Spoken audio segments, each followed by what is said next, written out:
Vinga, va, que jo he d'anar a fer una xerrada, ¿Tienes o no?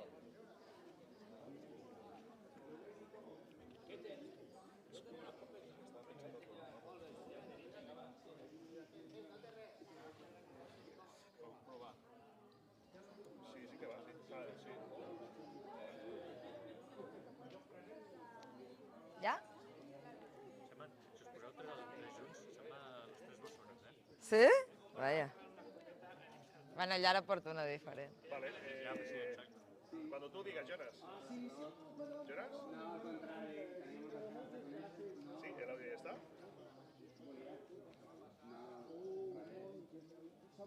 No, no, no, ahora no. Estaba.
Benvinguts al Festival Solidarity Park. My name is Rob McDonald. El seu nom és Rob McDonald, jo sóc la Sònia Garangou. And her name is Sonia Garango. Today we have a lot of different activities that are taking place. Avui tindrem diferents activitats en aquest espai. It's not possible to tell you all of them now, but it's a full program. No us les podem explicar totes ara, però podeu accedir al programa del festival a la nostra web. And if you go to the website, you can read the program in English, German, French, Catalan and Spanish. En aquesta web trobareu el programa en diferents idiomes, com francès, català, castellà, anglès, etc. We've got a big program today of activities and we'll finish with a concert tonight.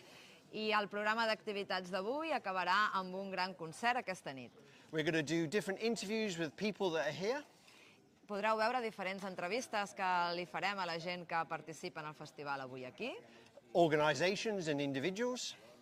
tant de l'organització com de persones individuals. Because Solidarity Park is about bringing people together El Solidarity Park el que vol és unir a tota la gent against the fight against the far right and fascism. en contra del feixisme, Now, we've got a lot on today, que avui en dia torna a créixer but we've already started. i que volem que s'acabi. Last night, we had two events. Aquesta nit tenim dos esdeveniments. We had an event to inaugurate the new porthole windows designed by students. Ulls de bou, dissenyats per als estudiants, That was put on the monument Solidarity Park on the beach. que estan en el monument Solidarity Park a la platja i que podeu anar a veure quan vulgueu. And we had music and dramatisation. We had lots of things at that event. I durant l'esdeveniment vam poder gaudir d'una lectura dramatitzada i també d'actuacions musicals.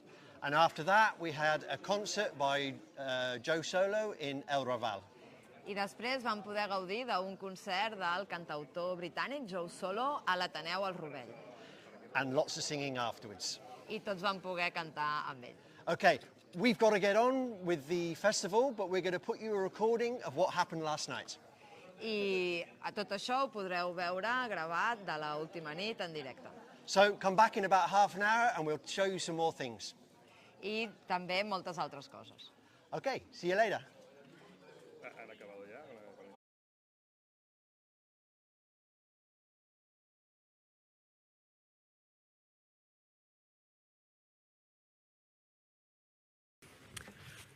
per retre aquest homenatge a tothom, en realitat a tota la gent que va, amb risc de la seva pròpia vida, va lluitar per defensar una idea molt important i que tots la portem, penso, ficada dins, ¿no?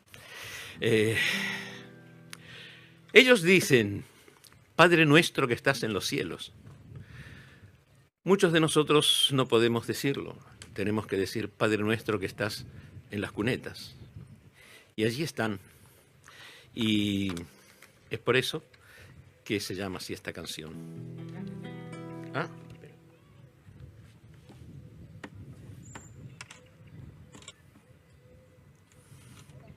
El agujerito. Ahora.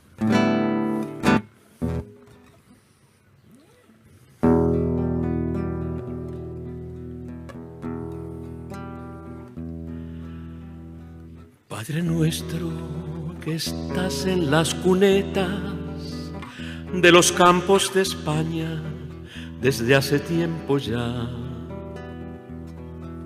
Padre nuestro, abuelo tan querido, pagaste con tu vida luchar por la igualdad. Padre muerto que estás aquí en el suelo, en 1000 fosas comunes, cubierto en tierra y cal. Aún sin vida les dabas tanto miedo, pensaban que ocultarte nos haría olvidar. Padre nuestro, te has transformado en pasto, en árboles y en flores del campo en libertad. Tus sustancias se han vuelto cosas vivas, son polen de las flores en el aire a flotar. Padre, madre, hoy inundas el aire, te sienten los pulmones del pañal respirar. Cuando el sol de las nuevas primaveras, aunque tímidamente, nos viene a visitar.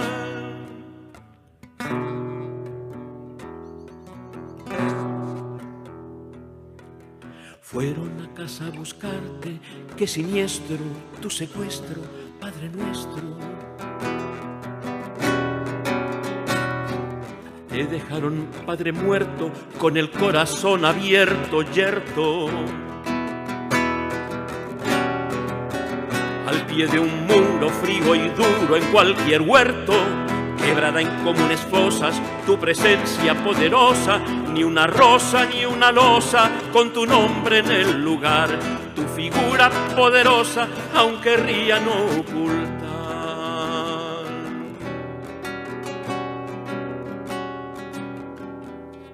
Tú eras nuestro, eras el Padre Maestro, creías en la ciencia, en la vida, en la hermandad.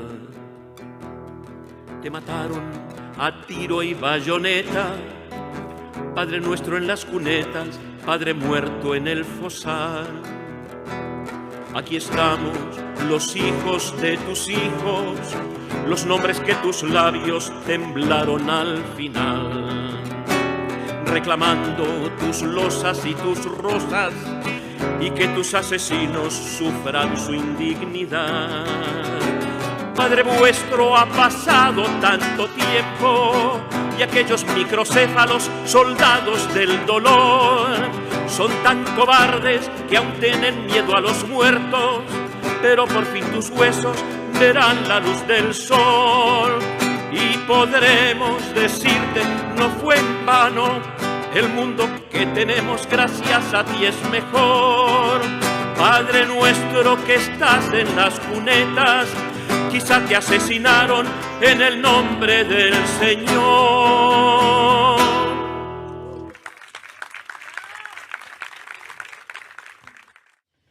El Solidarity Park no només és un monument o un festival, també és un projecte educatiu que combina l'art i la història i que, a més de fer possible que el memorial estigui viu amb la incorporació cada any de nous ulls de bou dissenyats per alumnes, ens permet escoltar què en pensen sobre la importància de recuperar la memòria històrica. Solidarity Park is not only a monument or a festival. It is also an educational project that combines art and history, and which, in addition to making it possible for this to be a living monument, with the incorporation each year of new portholes designed by the students, allows us to hear what they think of it, to listen to their thoughts on the importance of recovering historical memory. Com va dir una de les alumnes durant les conclusions de la trobada que vam fer dimarts amb totes les escoles i instituts que treballen en el Solidarity Park, Has canviat això. As one of the pupils said during the conclusions of the meeting that we held on Sunday with secondary schools that work on Solidarity Park Educational Project, la majoria de vegades la història l'escriuen els vencedors. Per això cal reivindicar la memòria històrica, que és la part de la història dels vençuts que durant anys han estat silenciats.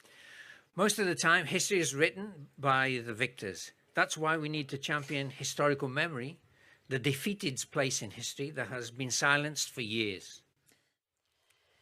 Aquestes històries han inspirat els estudiants per dissenyar els ulls de bou que avui inaugurem i que ara us presentarà l'escultor Rob MacDonald. These stories have inspired the students to design the portals that we will be inaugurating today, and that will now be presented by the sculptor Rob MacDonald.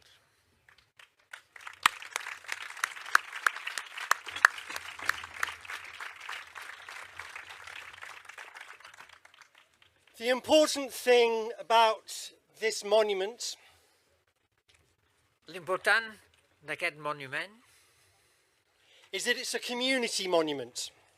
és que és un monument de la comunitat. It was helped paid for by the community. La comunitat ha pagat el monument, From the community of Malgrat, but also from the community of the world. no només la comunitat del Malgrat, però també la comunitat del món. I also wasn't the only person to make it. Many people were involved in sculpting the figures. Jo no era l'única persona que va construir el monument. Moltes altres persones han participat en l'escultura del monument. But the important thing about this monument is it's never going to be finished. L'important d'aquest monument és que mai s'acabarà, Because the idea that it's a living monument is that we add to it all the time. perquè el fet que és un monument viu és que afegim coses al monument tot el temps. But not that I add to it all the time. Però això no vol dir que jo mateix ajudo coses tot el temps. Because as has been explained, Solidarity Park is not just an art project or a memory project, it's a project of education. Perquè, com s'ha explicat, aquest projecte no és simplement un projecte d'art o de memòria, és un projecte d'ensenyament. The best part of this project for me is when I go into the schools and explain the projects and the monument. El millor d'aquest projecte és quan jo vaig als instituts i jo explico la història, el projecte del monument. The best part is when I see the enthusiasm of young people who want to learn the history of what took place on the Ciutat de Barcelona. El millor és quan jo veig l'entusiasme dels joves que volen aprendre i conèixer la història de la ciutat de Barcelona. On Tuesday, just here, on this platform, we had 45 students make designs. Per exemple, aquest dimarts hi havia 45 estudiants Designing. fent dissenys aquí en aquest escenari. And 130 involved in the day of activities on the actual anniversary of the sinking. I 130 alumnes involucrats en activitats el mateix dia de l'aniversari de l'enfonsament. And this year we have many, many really good designs again. I aquest any, una vegada més, tenim molts dissenys, molts bons dissenys. And at the archives tomorrow, you can go there and see some of the new designs. I demà, als arxius, teniu la possibilitat d'anar a veure alguns d'aquests dissenys. On an installation that we've made with 40 of the designs of this year. En una instal·lació que hem fet amb els 40 dissenys d'aquest any. But today we want to open the first four, the next four portals that were designed last year. Però el que volem fer avui és inaugurar 4 ulls de bou, o 4 dissenys, que es van dissenyar l'any passat. And I see our young assistant has already taken off the paper. I ja veig que el nostre assistent ja ha desvelat els ulls de bou. Thank you very much. Moltes gràcies.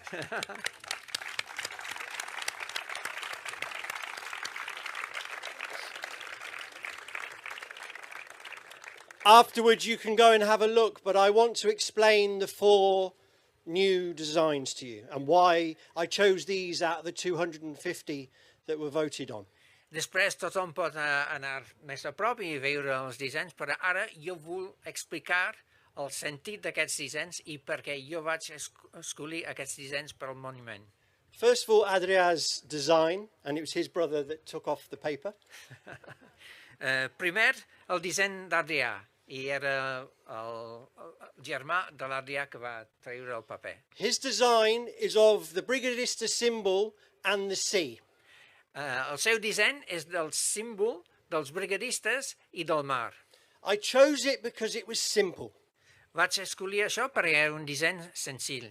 It was simple and it showed the very important symbol of the International Brigades.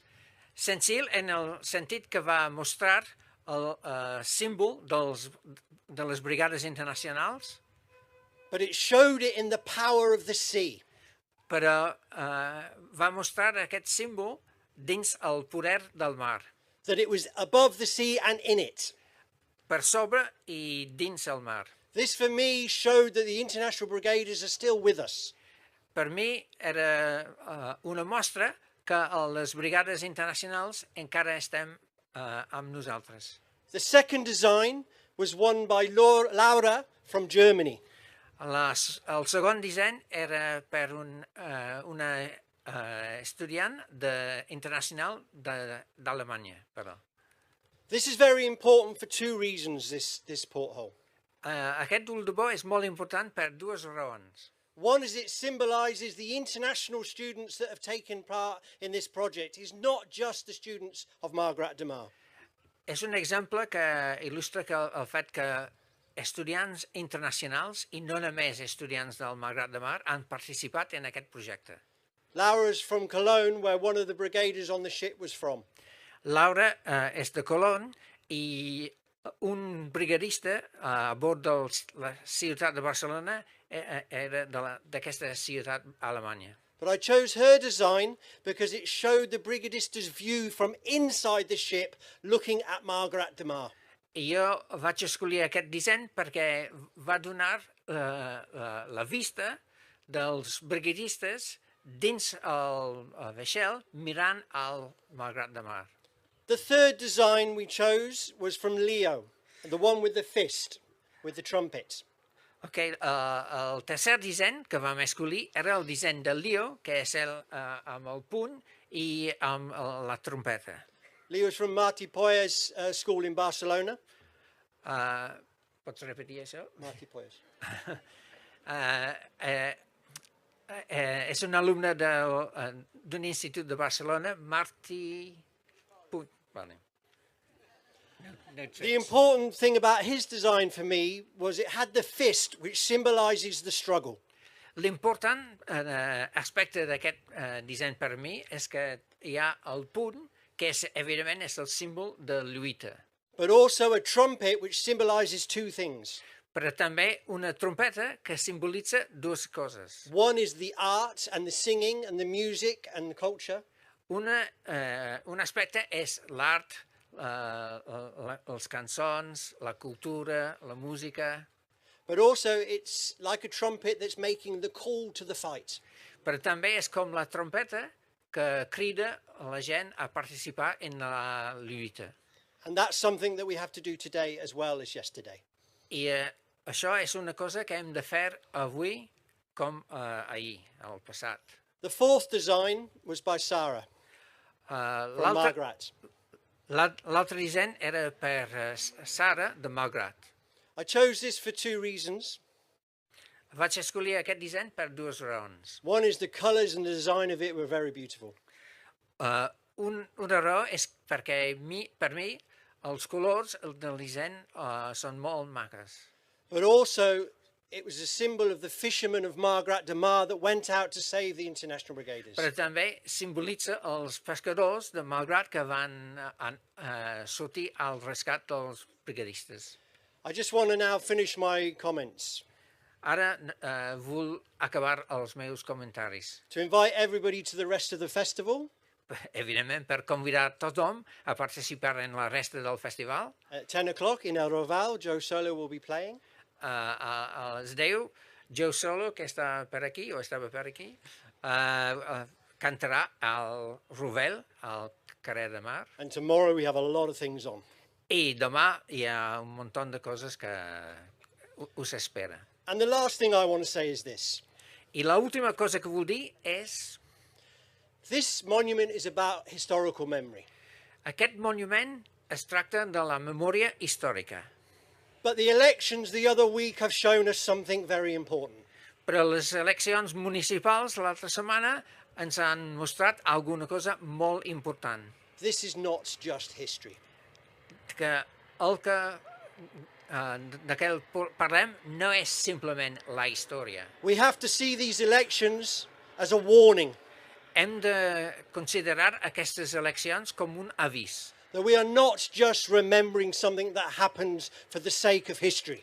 Que no és simplement una qüestió de recordar alguna cosa que va passar com a història. Because the danger of fascism and the far right is on our doorsteps now. Perquè el perill de la dreta extrema i el feixisme està amb nosaltres ara mateix. So Solidarity Park is for memory, it is for education, it is for art, but it's for today's struggle as well. Doncs Solidarity Park és per la memòria, és per educació, és per l'art, però també és per la lluita també. Thank you. Merci.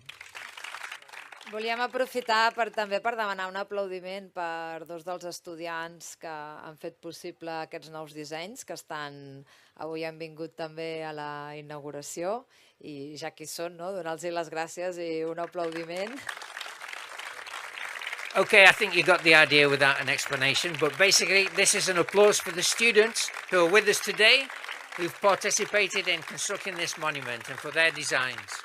Són l'Adrià Méndez i la Sara Massaguer.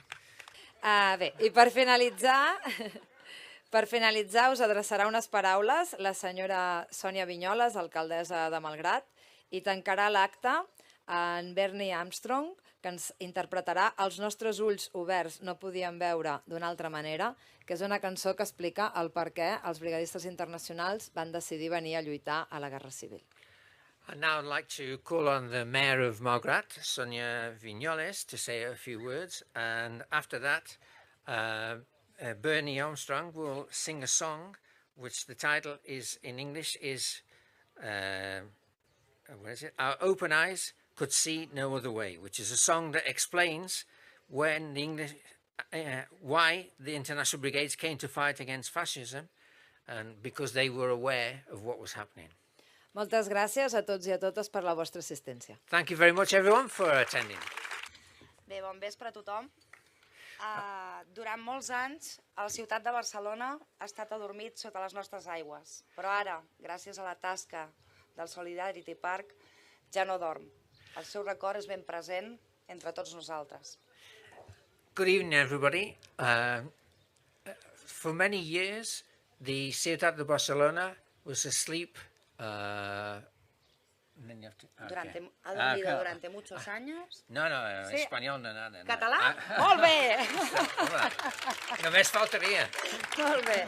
Ha dormit durant molts anys Sí. i gràcies a la tasca de Solidarity Park. Ciutat de Barcelona ha dormit, has slept for long years, but now, thanks to the efforts of those who've made Solidarity Park, it's awake and it's in front of our eyes. Ja no és lleu el seu record només amb la nostra gent gran, Now it's not just a memory of our old people, our elderly people. ara el jovent també sap qui eren els brigadistes i participen activament. Now our young people know who the International Brigaders were and play an active role Participen activament en aquest creixement d'aquest record. in increasing this memory. En tant, en el monument que es va inaugurar l'any passat, com és la memòria de tots nosaltres, The monument that was built last year is a part of the memory of all of us. tothom aquí present sap què significa aquest monument Everyone here understands what this monument means i el patiment que hi ha darrere d'aquests ulls de bou. and the suffering that lies behind these portholes. Però creiem fermament que també aporten esperança. But we firmly believe that also it brings hope.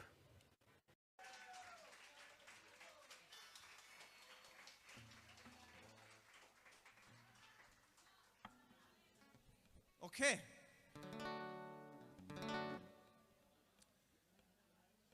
This song, it has a chorus.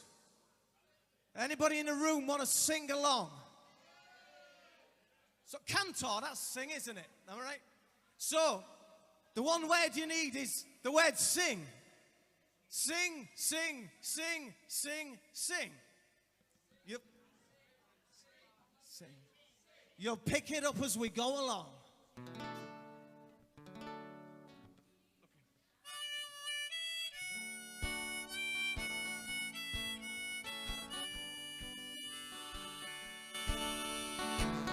When times are hardest, it feels like we'll never win. And I can lead you to despair. But sometimes all you need is somewhere to begin. Yeah, you pick it up and take it on from there. Yeah, so come on, sing, sing, sing, sing, sing. Beautiful! Come on and sing, sing, sing, sing, sing. Oh, oh.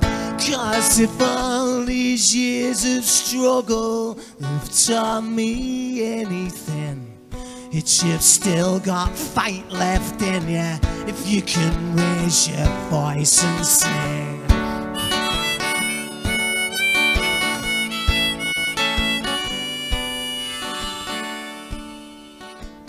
When times are hardest and we've all been beaten down, and you got your heads bowed in defeat, just sing one song together, stop and take a look around, yeah, and you'll find you're all back on your feet.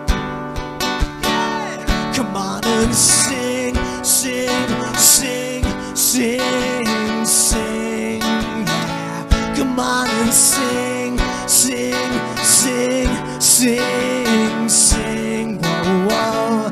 'Cause if all these years of struggle have taught me anything, it's you've still got fight left in ya if you can raise your voice and sing.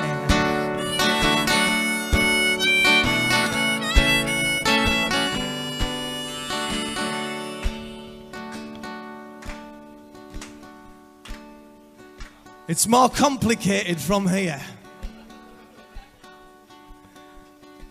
If you want to join in, that's brilliant. If you understand what I'm saying, and I realise that's difficult because I'm not only speaking English, but I'm speaking English in an old accent.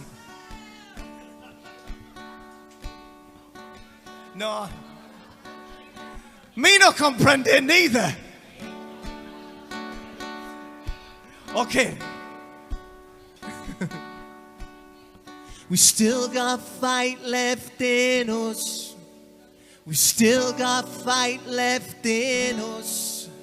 We still got fight left in us. We still got fight left in. Sing up!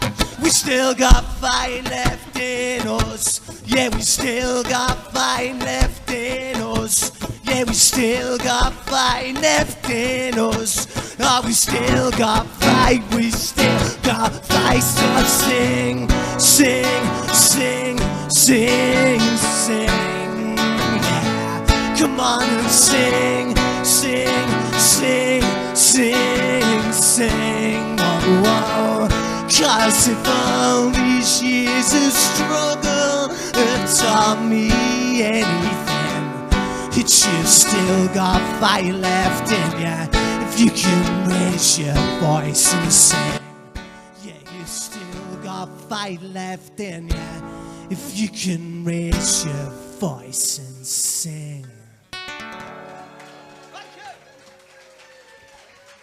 Thank you so much. Merci for inviting me to play today. It's been such fun. I've had so much fun. And thank you for singing. And applause.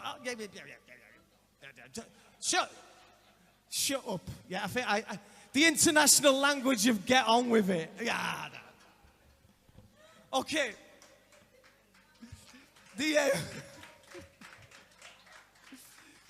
Okay. It's also going out to a very dear friend of mine, Danny, who was with me the last time I travelled this way. And it was 30-odd years ago, and Danny is in the advanced stages of motor neurone disease. So he can't be here, so I'm singing this for him. But it's also going out to the memory of the 10 volunteers that Joe spoke about from our city, Hull, who came here to fight fascism in Spain. And it's a song about one of those volunteers called Jack Atkinson. And it's a song called No Pasaran. And you should be okay at understanding the chorus to this song at least. I've been Joe Solo, and thank you so much.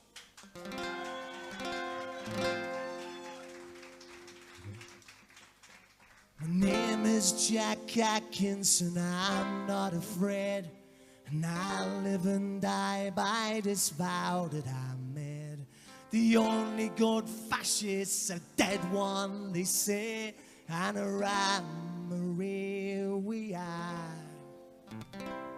When I first left all them months ago, told them I'd come not to kill but to cure. But for an ambulance driver, my shot's pretty sure.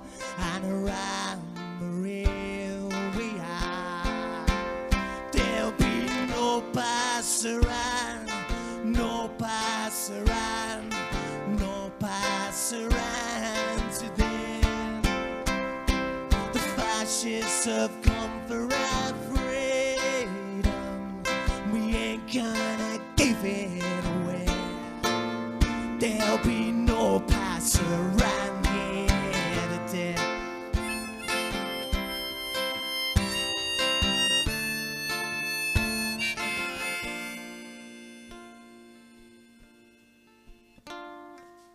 I told my mother, now mother, be strong, for the left way is right and the right way is wrong. And you can stick that on my grave when I'm gone, for around Maria we are. So come on! No pass around, no pass around, no pass around today. The fascists have come for our freedom. We ain't gonna give it away. There'll be no pass around here today.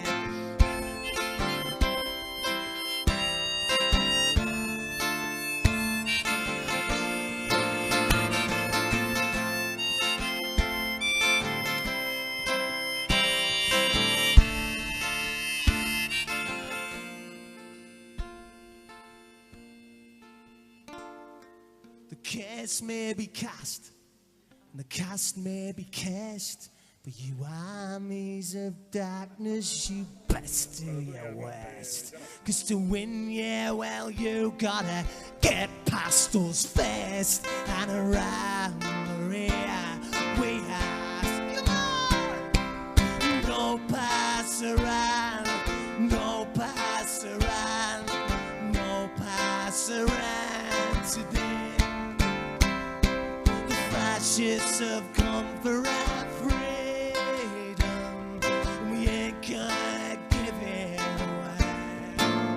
There'll be no pass around here, no pass around, no pass around, no pass around today. Come on, you can do better! No pass around, no pass around, no pass around today.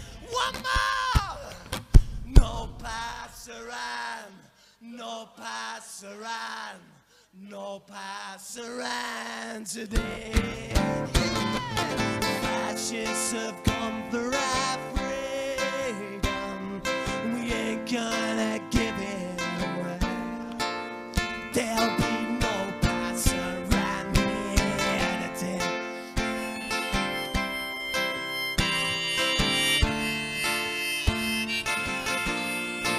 Solidarity Park Festival 2023. Bienvenidos de nuevo a la edición 2023 del Festival Solidario. I hope you enjoyed the videos from last night. It was a fantastic atmosphere. Anoche hemos tenido una fantástica atmósfera. Empezó el festival ayer viernes por la tarde. As I said before, we've got a lot of things on today. Hoy tenemos muchas actividades por delante. What we're going to do now, we're going to take you around some of the associations and groups that are here this morning. Y ahora vamos a hablar con estas asociaciones, estos grupos que tenemos por aquí a nuestro alrededor. And they're going to explain to you what they're doing at Solidarity Park Festival. Y ellos nos van a explicar qué están haciendo aquí en el Festival Solidarity Park. So we start with Alicia. Good morning, Rob. Good morning. Very happy to be here with you. Empezamos con Alicia. Okay, would you like to explain your group? Of course. We are, well, my name is Alicia. We're a group of, we make reenacting about the Spanish Civil War. Alicia, en su grupo están haciendo una performance, un acting sobre la guerra civil española. Our group is based here in Catalonia, but we are members from Madrid, the UK, Ireland, and from here, from Catalonia. Es un grupo, una recreación histórica de aquí de Cataluña, pero formado por miembros de Irlanda, de Gran Bretaña, bueno, en muchos sitios. So here today, we want to show things that are relevant for the history of Malgrat. Hemos escogido unos hechos que pensamos que son relevantes para la historia de Malgrat. So in this corner, now you have people now in the corner, so it's empty, but it's intended to be the recruit post for an anarchist column that went to the Aragon in those days. Vale, ahora veis que el puesto está vacío porque los compañeros están por aquí y aquí hemos intentado hacer un puesto de la parada, un puesto de reclutamiento de la columna anarquista. So they were trying to recruit volunteers for the Popular Army. Estuvieron intentando reclutar voluntarios de la Armada Popular. And then the other thing we would like to show, that's just behind us, that I suppose they will show you later. Well, we can turn around now. Okay. Vamos a mostraros también la otra escena que queremos representar, que está aquí en este lado. Nos giramos. And in this case, it's a real character that lived here in those days, and that's the Dr. Brule that you can see there talking with the nurses. Esto es una recreación de un hospital y aquí vemos al doctor Brule que está hablando con algunas enfermeras. He belonged to the anti-fascist committee of the town.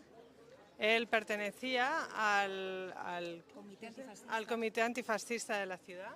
And he took care in this very tower is where he set the dispensary, the medical dispensary. Hemos intentado representar lo que era el dispensario. and it was in this very tower at the time. Que justamente fue aquí, o sea, históricamente el dispensario durante la Guerra Civil Española estaba aquí, en este edificio. So in this place is where they took care of the first brigadists that were brought from the sinking boat, and they received the first aid help. Durante el hundimiento del barco Ciudad de Barcelona, los primeros brigadistas que consiguieron salir del mar fueron atendidos justamente en este dispensario. And later on, along the morning, we will be performing that exact event. So if you're around here, you will be able to see it. Sorry. Along the morning, we will be performing that event. Ah, vale. Durante la mañana estaremos representando justamente ese momento de cuando los primeros brigadistas de Ciudad de Barcelona fueron atendidos aquí, justo en este edificio. And what attention they received. La atención que recibieron aquí. And how it was going on, and all the confusion, the chaos and all of that. Bueno, y cómo lo vivieron, ¿no? El caos, la confusión, los brigadistas que llegan aquí. Supongo que además no hablarían el idioma, las primeras palabras. Oh yes, of course, that was awful, yeah. And the other thing, all of the things you can see here are either original pieces or reproductions of original pieces of that time.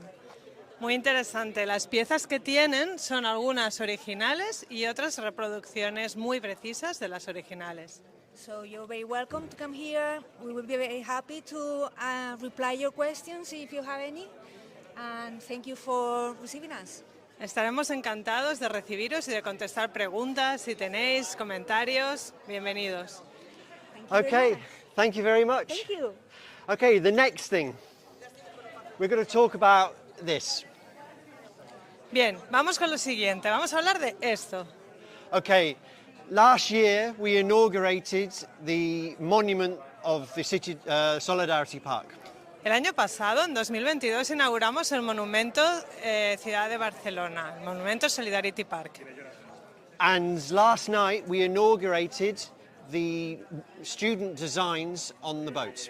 Y anoche inauguramos el diseño hecho por los estudiantes de los ojos de buey del barco. Porque because Solidarity Park is a project about education. Porque Solidarity Park es un proyecto sobre educación and art y arte and historical memory. Y memoria histórica. So one of the things that we do is we go inside schools and talk to students. Una de las cosas que hacemos es ir a las escuelas y hablar con los estudiantes about the history of the Ciudad de Barcelona. De la historia del Ciudad de Barcelona. And then they learn that history and create art. Y ellos, los estudiantes, pueden aprender historia y a la vez hacer actividades creativas. And they do it in the form of a window of a boat, a porthole. Como puede ser, por ejemplo, el diseño, la creación de los ojos de buey del barco Ciudad de Barcelona. Okay, so last night we inaugurated 4 on the actual monument. Por ejemplo, la noche anterior, ayer viernes, inauguramos uno de estos diseños que hicieron los estudiantes. But we do this project every year and add more designs. Pero nosotros vamos a seguir haciendo este proyecto año tras año. So this installation behind us is this year's designs that you will have to decide what goes on the boat next year. Entonces, esta instalación que veis aquí son los diseños de los estudiantes de este año, uno de los cuales irá el año que viene en el barco. So I'm going to ask the camera team to follow me and have a look at some of the images. Vamos a echar un vistazo. The students do many different types of images that explain the different aspects of the story of what happened. Los estudiantes han creado diferentes escenas en estos ojos de buey que representan la historia del hundimiento del barco Ciudad de Barcelona. But we also ask the students to express themselves about what their feelings are about what happened. Nosotros animamos a los estudiantes a que se expresen ellos mismos de qué sentimientos les produce esta historia. So, how solidarity, people holding hands as they were drowning. Por ejemplo, hay uno que lo ha sentido, lo ha vivido como un momento en el que se daban la mano, en el que se rescataban las personas. Or this one, for example. O por ejemplo, este. Which is got the brigadista symbols, the equality symbol. donde podemos apreciar el símbolo de las brigadas internacionales, el símbolo de la justicia. And the whole world, and let's group in the final fight. Y una representación de lo que es el mapa mundial, y podemos leer pelea, lucha final. This one here, for example, is of the Ciudad de Barcelona itself. Este otro es más, ¿cómo le diría? Perdón. Más concreto del propio hundimiento del barco. This one has the torpedo that missed the Ciudad de Barcelona, and then shortly afterwards a second torpedo that hit. Este representa el torpedo que golpeó y que hizo hundir al barco Ciudad de Barcelona. And as you can see, there's many images on this side and on the other. Y bueno, pues como veis, tenemos muchas más imágenes en este lado y al otro lado del panel. And the whole thing is in the form of the ship, so it's a second monument. The whole thing is in the form of the Ciudad de Barcelona, so it's the second monument. Vale. Todos estos diseños pueden ir colocados en el barco Ciudad de Barcelona. Okay, so now we're going to introduce you to another association. Y ahora vamos a hablar con otra asociación. Vamos a Okay, so we turn here, and I introduce you to Porta de Historia. Porta de la Historia. Okay, so introduce yourselves. I'm Alan Warren. My name in English, no? In English, and she'll translate. My name is Claudia Hornefeld. The micro. Aquí o... No, yo lo voy pasando. My name is Claudia Hornefeld. Vale, su nombre es Claudia. Okay, would you like to explain your association and your group? We are historians and translators, and we are working on the Spanish Civil War, especially on the international brigades. Ellos son historiadores y traductores que trabajan la memoria histórica, especialmente la historia de las brigadas internacionales. And we're here today to publicise an event we're doing on the 23rd, 24th of September in connection with Harry Dobson, who died in the cave hospital at Santa Lucia in the Bisbal de Falset. There's a photograph here, part of an exhibition, an explanation, and there's also a photograph of him. We're putting a plaque in his memory with his nephew, and we're also going to commemorate the last stand of the International Brigades on the 23rd and 24th of September. Bueno, tienen aquí quieren conmemorar la historia de Harry Dobson, que fue un brigadista que murió en la Bisbal de Falset. Well, and we're unveiling the plaque on the 23rd, and on the 24th we'll go up to the monolith of the 15th Brigade built during the battle with Harry's name on it. Can you repeat, please? See. On the 24th, we are going to the monolith of the 15th Brigade. El monolith de la 15th Brigade, se recuerda, que va a construir en... Vale, ahora están aquí, pero en 2024 van a ir a hacer una reproducción en el monolito de la 15 Brigada. Okay. Thank you for coming to the festival, and we'll see more of you. Thank you. Thank you very much. Okay, so we're going to move on to the next place. You have a second to say hello. Okay.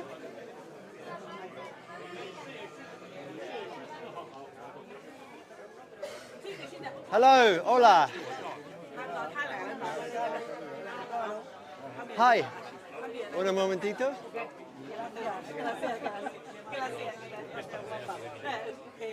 Okay, ahora we're going to change the language a little bit. Hola. Hola. Pero ¿quieres? Sí, hola.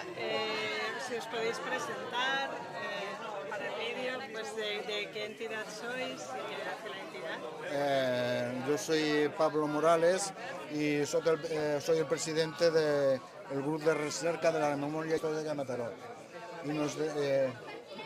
I jo sóc la Mare Modesta Rodríguez i sóc la secretària del grup en aquests moments. Vale. They are coming from Mataró town, and they belong to this group called Grup de Recerca de Memòria Històrica de Mataró.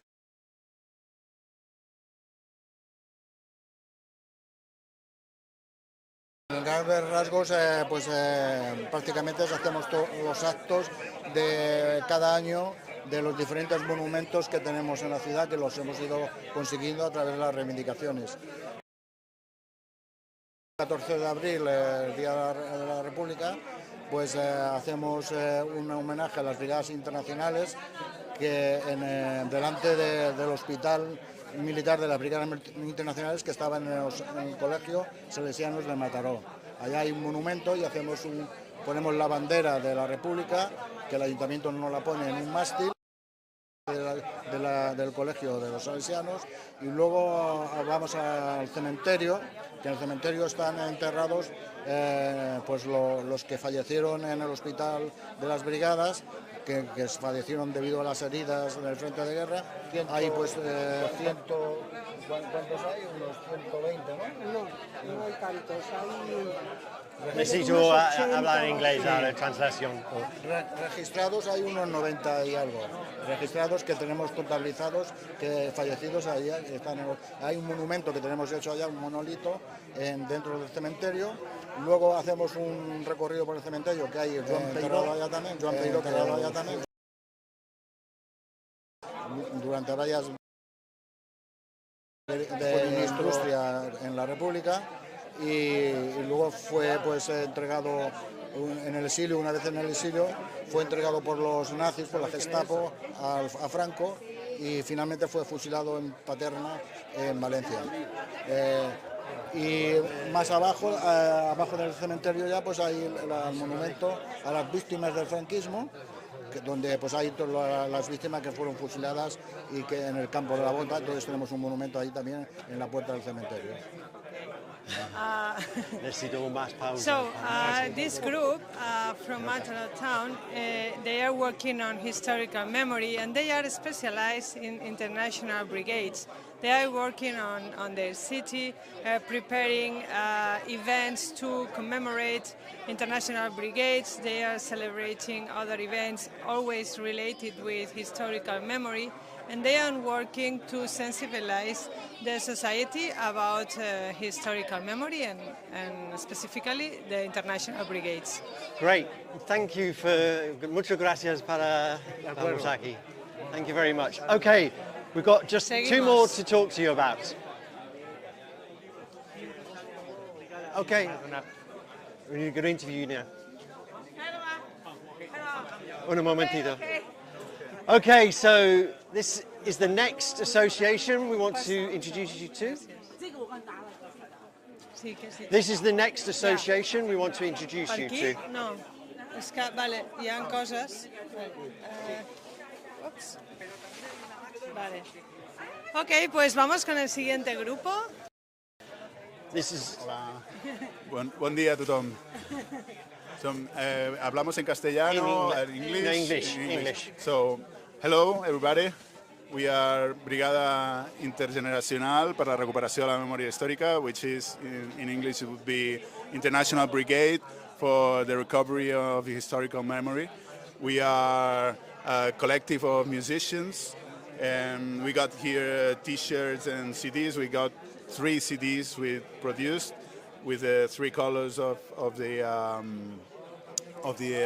Republican flag, and we are a collective with 10 years of experience doing music, in also collaborating with different associations of historical memory.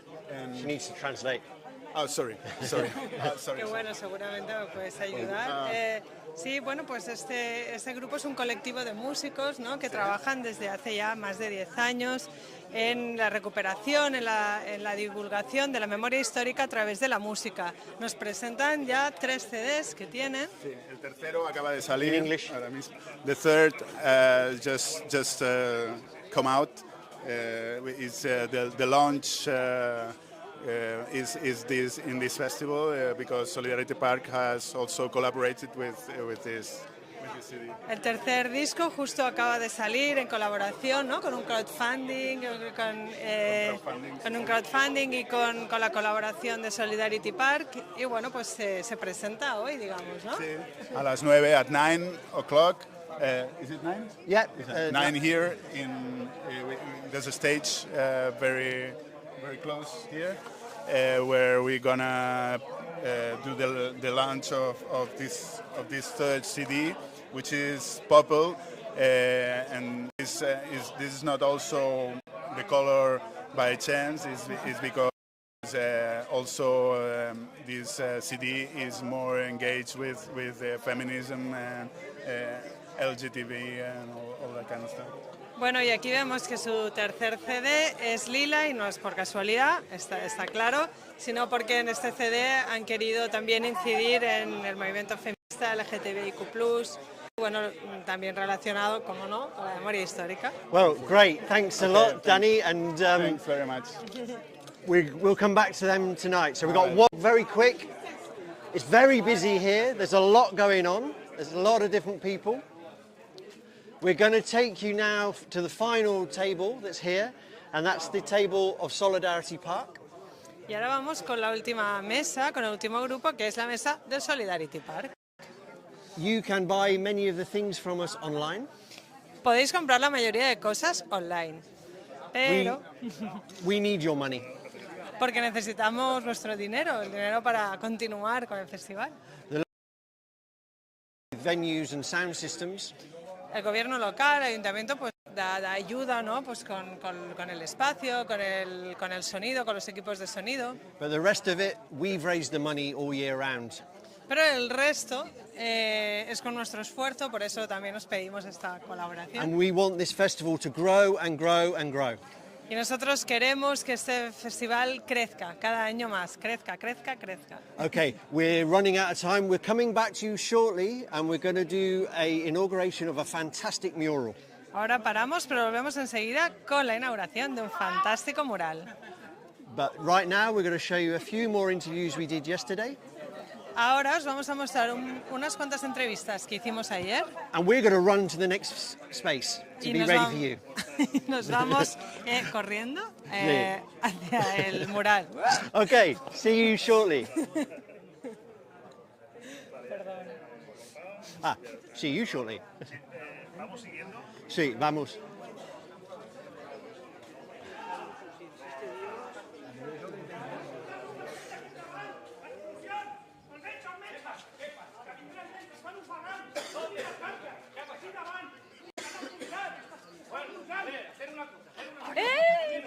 ¿Qué tal?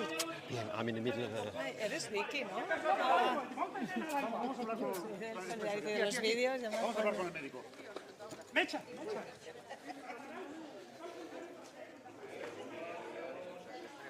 Okay. So no, wait, because we are no somos mucha gente. Intentamos arrastrar. Ahora el foco está aquí. Intentamos cuando acabe. What are they doing? They're not meant to be doing this now. Yeah, I know it. Vale. Hi, welcome to Solidarity Park. Please introduce yourself. Thank you. Thanks, Rob. It's really great to be here. It's just lovely, sunny and beautiful. My name is Helen Couchman. I'm a national trade union leader from the UK. I work in the charity sector. I thought about what I wanted to say, and here we go. The Brigadistas came to Malgrat to fight against fascism and for social justice and democracy. Generations have fought before and since for the right to free speech, to organise, to join a trade union and to strike. The youth of today, our youngsters, must be encouraged not to give up these rights. The older generation have a duty to share these historical moments and memories with our youth. We've got 3 grandchildren. They're 10, 12 and 14. They're often hooked into their electronic devices, hiding in their rooms, giving the real world a wide berth. Maybe it's scary for them. I remember at 14 I was pretty scared by the real world too. It's really easy for kids today to become alienated. Suicide and self-harm are at record levels. Young people trying to make their own way, but the powers that be entice them with promises of making lots of money, becoming a celebrity rock star or a famous sports person. They're told they have to look a certain way or wear the latest fashion. Insecurity and anxiety at really very high levels. We try, whenever possible, to engage them in conversation about their history, the history of workers' struggles, the successes and the failures. We talk about the struggles of women for the right to vote, for equal pay with men, the right to control our own bodies and against misogyny in general. We talk to them about the fight of Indigenous peoples around the world against colonialism and imperialism. We explain why wars happen and why small boats full of scared, homeless, stateless men and women and children come to our shores seeking a safe place to call home. We take our grandchildren away on their 10th birthday to a place of their choice. Our eldest granddaughter chose Amsterdam to see the Anne Frank house, the little Jewish girl who was in hiding for 2 years. Of course, it was an emotional experience for us all, but we know that learning about Anne has had a big impact on her. Her own great-grandmother was a Holocaust survivor.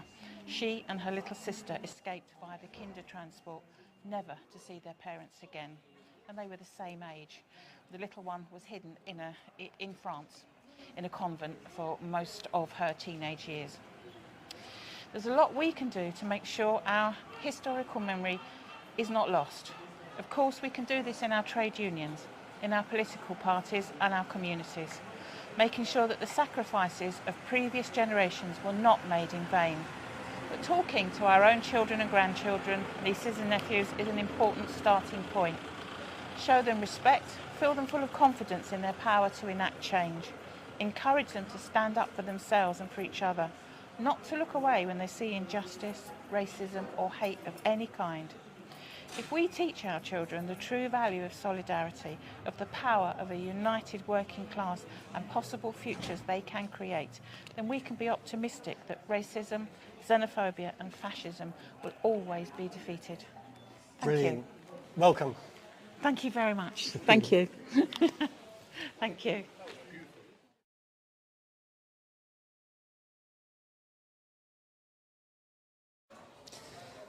Hi Joe, welcome Hello. to Malgrat and the Solidarity Park Festival. Would you like to introduce yourself? Yeah, I'm Joe Solo. I'm a singer-songwriter, political activist, and a lot of other stuff that we haven't got time or film to go through. So, what brought you to the festival? What attracted you? Well, being from Hull, we had 10 volunteers there, which we've made a big thing of in the city. We've wanted to remember them because the commitment they made to anti-fascism and to the cause of democracy is a big thing. It's living, breathing history, and we wanted to inspire a new generation with their memory. And this is like a pilgrimage for the pair of us, really. We've come over here to remember those 10 people and the commitment they made and the fight against fascism in Spain. And very proud to be here all these years later and remembering them to the world. You know. Great. And how do you think we should fight fascism today? Well, it's multifaceted. We need to combat them directly at times, the uncomfortable stuff, the hard part on the streets.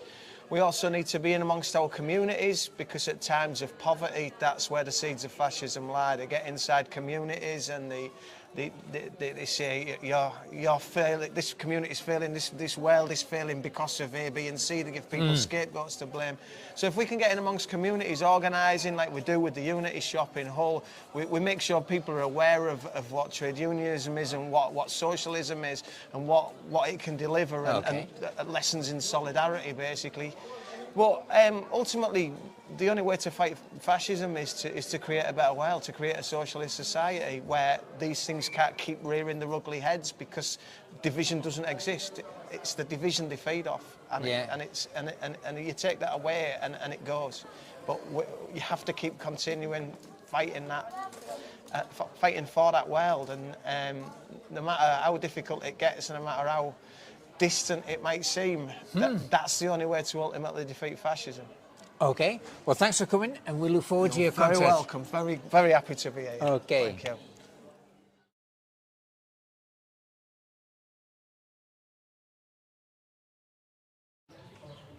Hi, welcome to Solidarity Park Festival. Please introduce yourself. Right, my name's Joe Gibbons. I'm the Secretary of Hull and District Trades Council. I'm also the Chair of Hull International Brigade Memorial Group. And why have you come?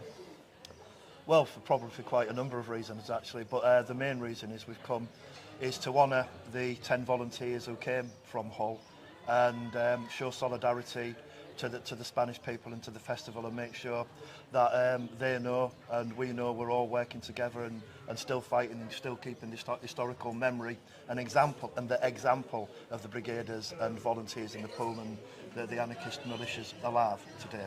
And how do you think we can defeat fascism today? What do you think we need to do?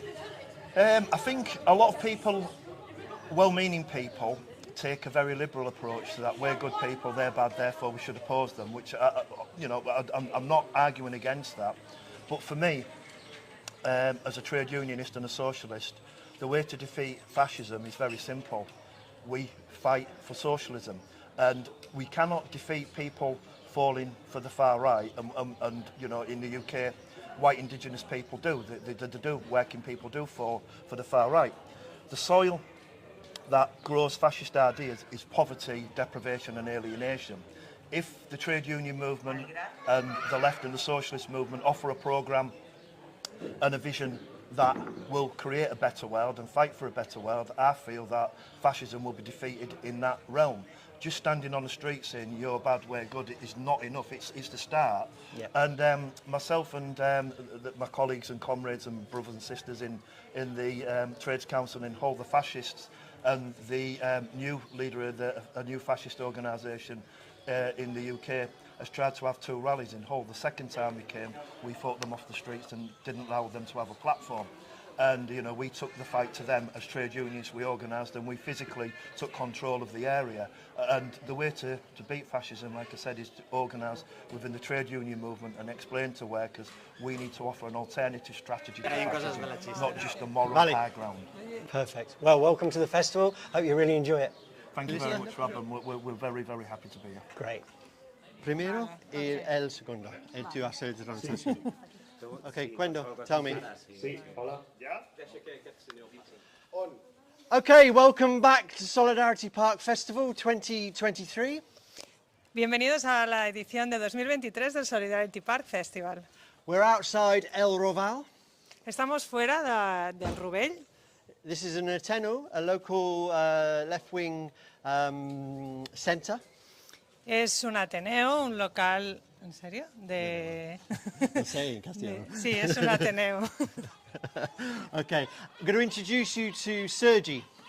Y os vamos a presentar a Sergi. And he's going to tell you about the mural of Rock Black Bloc. Y vamos a inaugurar el mural de Rock Black Bloc. Sergi. Bon dia, moltes gràcies. Bé, nosaltres som el Rovell, som un Ateneu. Pels que no ens conegueu, fem moltes activitats diverses enfront de la cultura, la política, les arts. Oh yeah, Sergi is from El Rovell. This is a cultural center, and they produce a lot of cultural activities, and yeah. Avui estem aquí perquè inaugurarem el mural que en Rock Black Bloc ens ha pintat a la nostra persiana. Today we are here because it's the opening of the mural from Rock Black Bloc. En Rock és un artista grafiter que ha pintat un piló de murals arreu dels països catalans. Rock is a graffiti artist and he has a lot of experience doing a lot of murals around Spain. Són murals de lluita, murals de memòria històrica i murals de resistència. He is specialized in murals of historical memory.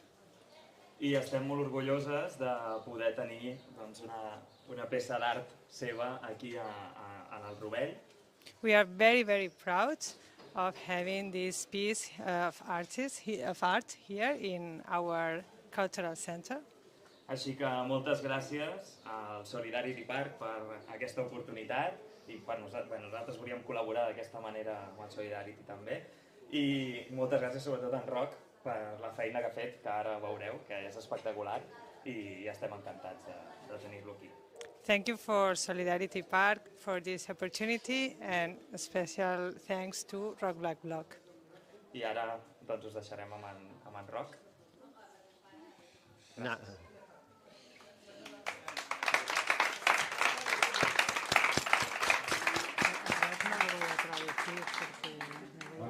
Bon dia a tothom.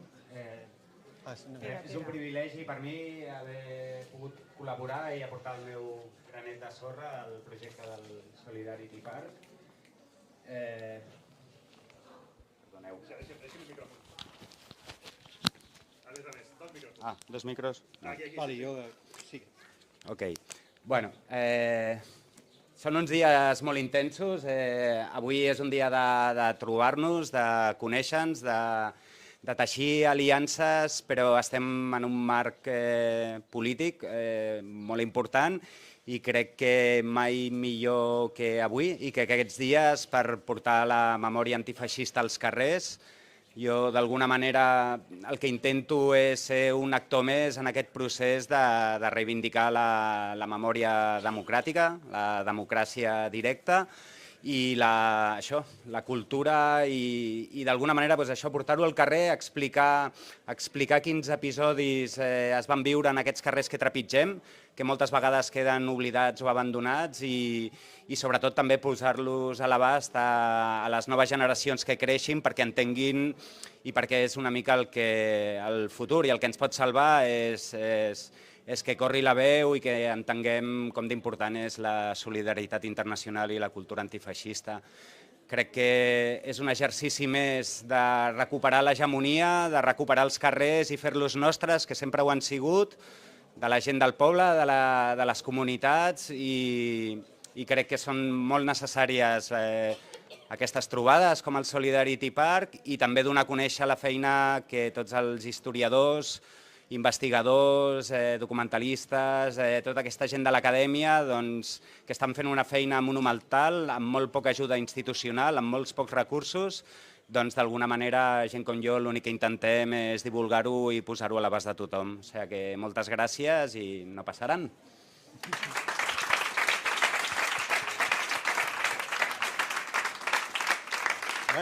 Let's have a look at it. Buscando.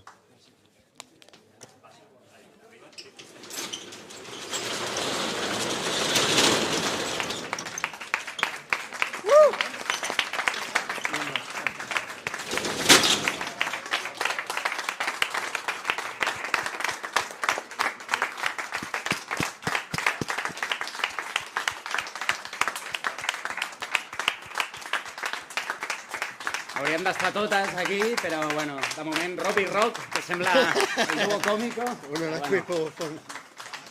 Okay, so this is the mural. Este es the mural, Estuve Buscando. Now we're going to play you a few more videos of people from the festival. Ahora ponemos poco más entrevistas. Entonces vamos para la reunión con el PUM. I seem to have done my own translation. Seguimos, os vamos a dejar con unas pocas entrevistas que hicimos ayer y nos vamos a la siguiente actividad sobre el PUM. Okay. Hi, welcome to Solidarity Park. Welcome. Please introduce yourself. Thanks, Rob. I'm Paul Couchman. I'm a local government trade union leader from the UK. Been involved in Solidarity Park from its inception almost. Workers have always fought to change society, to improve their lives, time and again throughout history. Through our trade unions, combines, collectives, through the ballot box and through revolutions. Anarchists, communists, socialists, all striving for a better, more equal, fairer society. But how often do our leaders forget? Or worse, choose to ignore our history. A history which is full of crucial lessons for those who want to change society. I've only got a short time in this interview, but I'll concentrate on just 3 lessons I think are important. First of all, the workers united will never be defeated. It's a traditional rallying cry of the workers' movement, but the opposite is also true. The workers divided will almost always be defeated. We can and we must democratically debate strategy, tactics, programme within the workers' movement, but we must strike together to be successful. Those in control won't give up their power, privilege and wealth without a struggle. Many workers' struggles and revolutions have been drowned in blood because they weren't seen through to the end. We have to be prepared to fight to the end and to take the power from the minority, the less than 0.1% of the world's population and place it under the democratic ownership and control of the majority, the 99%. And last but not least, a railway worker or a teacher in Iran or Tokyo has more in common with a nurse or a retail worker in the UK or in a Spanish state than with their own bosses and their own ruling elites. We're internationalists or we are nothing. We must have nothing to do with racist immigration controls, anti-migrant and anti-refugee sentiments. So what happens if we fail to learn these lessons? If we lose our historical memory? If the new generations make the same mistakes as previous ones? What happens if we allow our leaders to ignore our history? The racist, xenophobic, misogynist right could rise again. International events like this Solidarity Park Festival and monuments like the Malgrat Brigadistas will help make sure we don't forget our history. But more important is the day-to-day work that we all do in building the workers' movement across the world. So we've got to make sure that the workers' movement finds ways to reach the next generation, passing on our historical memory and fighting alongside them for decent jobs, good homes and fair pay for everyone to create the unity that we'll need to transform society. Brilliant, Paul. Well, welcome, mate. Thank you.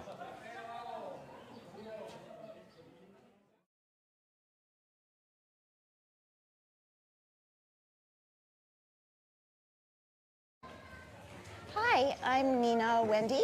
I came to the Solidarity Festival because I would like to continue the work of my grandfather. My grandfather was a brigadista. He was in the International Brigades. He came from New York, came to Spain to help fight Franco and his fascists. He didn't carry a gun, or he maybe did, but he was a medical person. He worked in a hospital. So I would like to honor his memory. I want to continue his work, and I would like to do whatever I can to prevent the rise of fascism in Europe today, in the world, but I'm focused on Europe. I've seen what the rise of far-right governments or far-right political parties can do to a country. Inevitably, within a very short period of time, ethnic minorities are targeted. LGBTQ people are targeted. Women are pushed down again. It is horrible. I've seen it happen in both of my home countries of Sweden. I look at the camera, right? Both of my home countries, Sweden, it's happening in Sweden, far-right anti-immigrant party. And the United States, I think you all know what's happening there. So I'm dedicated to the fight against fascism. I'm dedicated to preserving the history of the Spanish Civil War and of the International Brigades. Losing our memories, our historical memories, is terrifying. It's the road to fascism. We must remember what happened. It's a cliche, but if we do not study history, we will repeat our mistakes.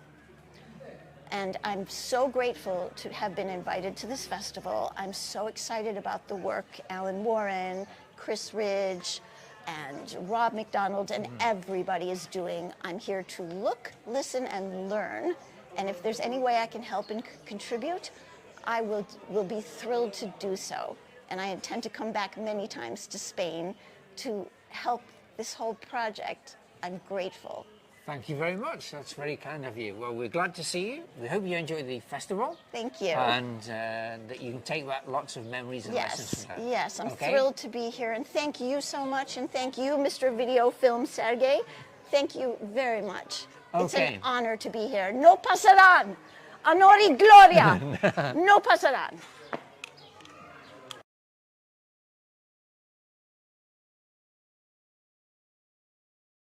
Hi, Duncan. Welcome to Solidarity Park. Introduce yourself. Hello. My name is Duncan Longstaff, and my father was Johnny Longstaff, who fought fascism. Starting off with the Battle of Cable Street in London, and then eventually coming to Spain to fight fascism in Spain. And then, of course, he volunteered when World War II was underway. Again, on day one, he was volunteered to join the British Army, and he was refused entry because he'd fought in Spain. However, He was eventually recruited into the London Rifle Brigade, and then which became the 7th Rifle Brigade, and he fought throughout North Africa, including El Alamein, in a critical position with his regiment. And then he fought all the way up from Taranto in the toe of Italy, all the way up through the mountain range, the Apennines, up into Austria. He was a determined anti-fascist. Although they did not win in Spain, at the end of the day,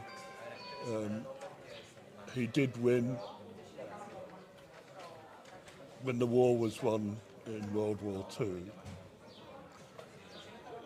With regard to fascism, I would say that the most important thing there is if you see its head rearing itself anywhere, you should take immediate action to stop whoever it is from doing it.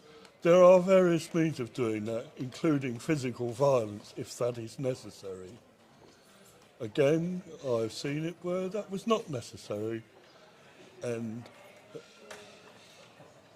in Bristol, to my surprise, some fascists, they were young people, very young people, came to have a fascist demonstration in Bristol, and the anti-fascists, which outnumbered them by 20 to 1, I would guess, and the police kept us apart by about 40 feet, and these young people were intimidated by the strength of feeling from the opposite side.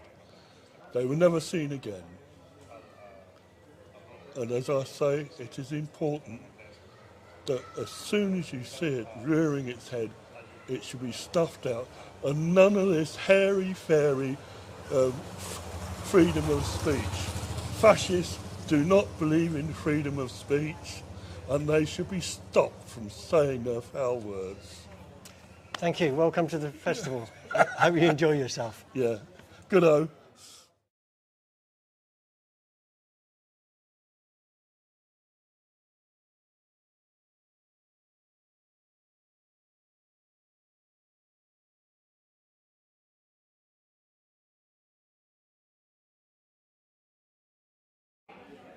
Hi, welcome to Solidarity Park. Please introduce yourself. Thank you. Thanks, Rob. It's really great to be here. It's just lovely, sunny and beautiful.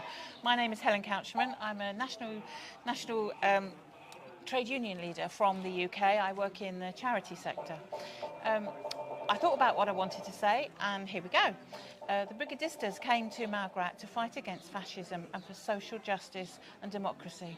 Generations have fought before and since for the right to free speech, to organise, to join a trade union and to strike. The youth of today, our youngsters, must be encouraged not to give up these rights.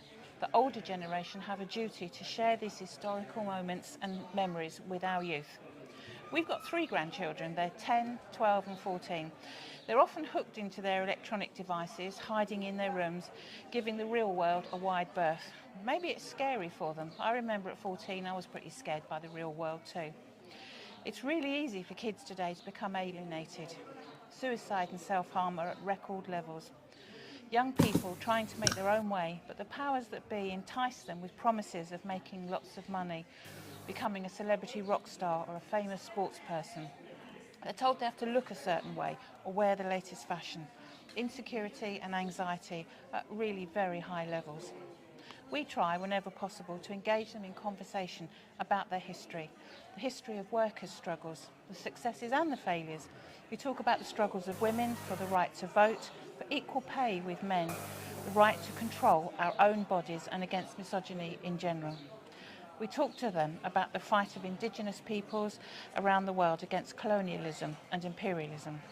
We explain why wars happen and why small boats full of scared, homeless, stateless men and women and children come to our shores seeking a safe place to call home.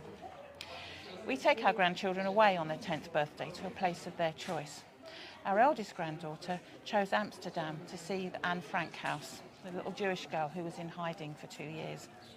Of course, it was an emotional experience for us all, but we know that learning about Anne has had a big impact on her. Her own great-grandmother was a Holocaust survivor. She and her little sister escaped via the kinder transport, never to see their parents again. And they were the same age. The little one was hidden in France, in a convent for most of her teenage years. There's a lot we can do to make sure our historical memory is not lost. Of course, we can do this in our trade unions, in our political parties and our communities, making sure that the sacrifices of previous generations were not made in vain. But talking to our own children and grandchildren, nieces and nephews is an important starting point. Show them respect, fill them full of confidence in their power to enact change. Encourage them to stand up for themselves and for each other, not to look away when they see injustice, racism or hate of any kind. If we teach our children the true value of solidarity, of the power of a united working class and possible futures they can create, then we can be optimistic that racism, xenophobia and fascism will always be defeated. Brilliant. You. Welcome. Thank you very much. Thank you. Thank you.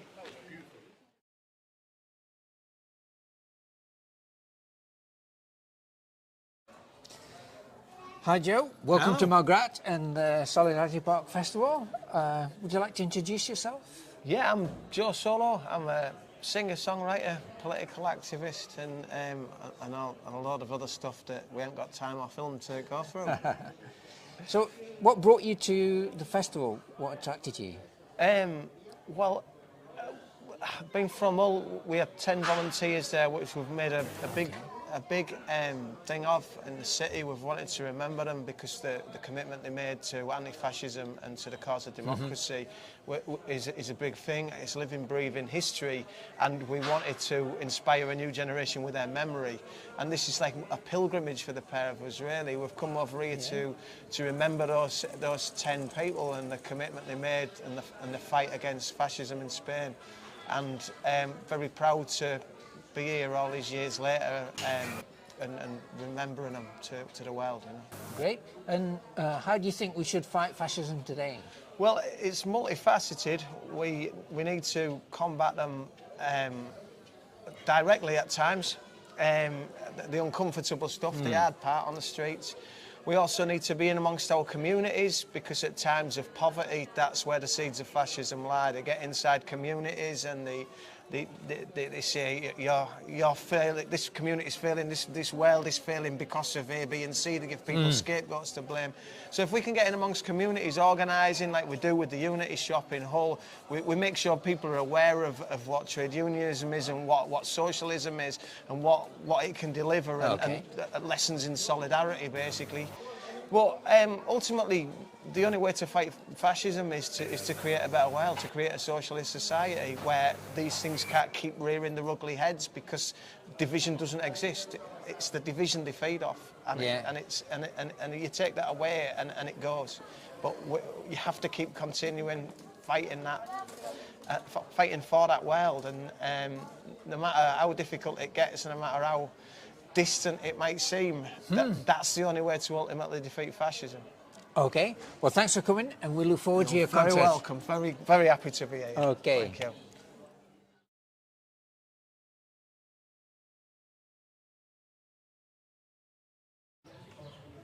Hi, welcome to Solidarity Park Festival. Please introduce yourself. Right, my name's Joe Gibbons. I'm the Secretary of Hull and District Trades Council. I'm also the chair of Hull International Brigade Memorial Group. And why have you come?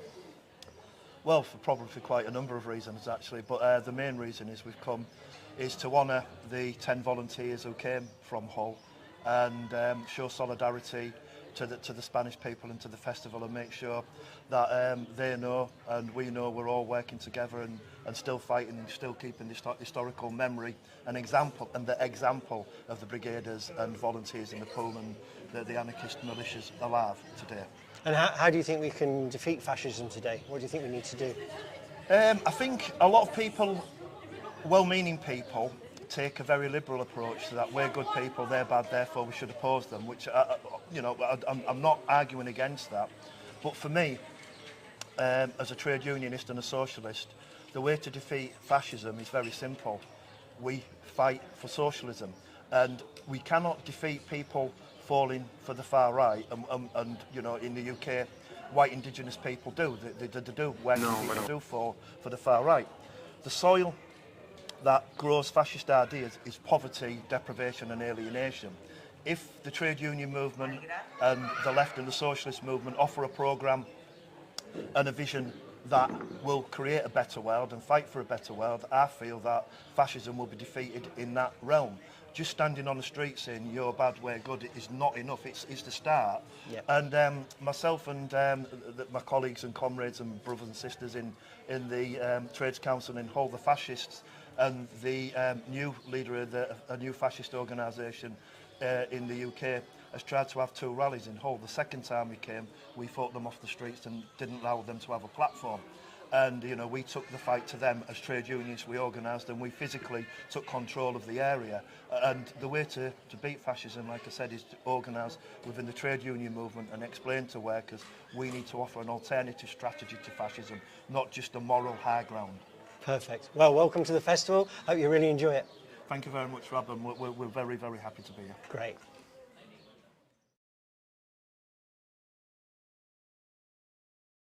Del Festival Solidarity Park. Rebem a Andy Durham, ell és historiador, també va ser l'assessor històric de la pel·lícula de Ken Loach, Tierra i Libertat, i s'ha dedicat durant anys a investigar el paper que van tenir els milicians del PUM durant la Guerra Civil Espanyola.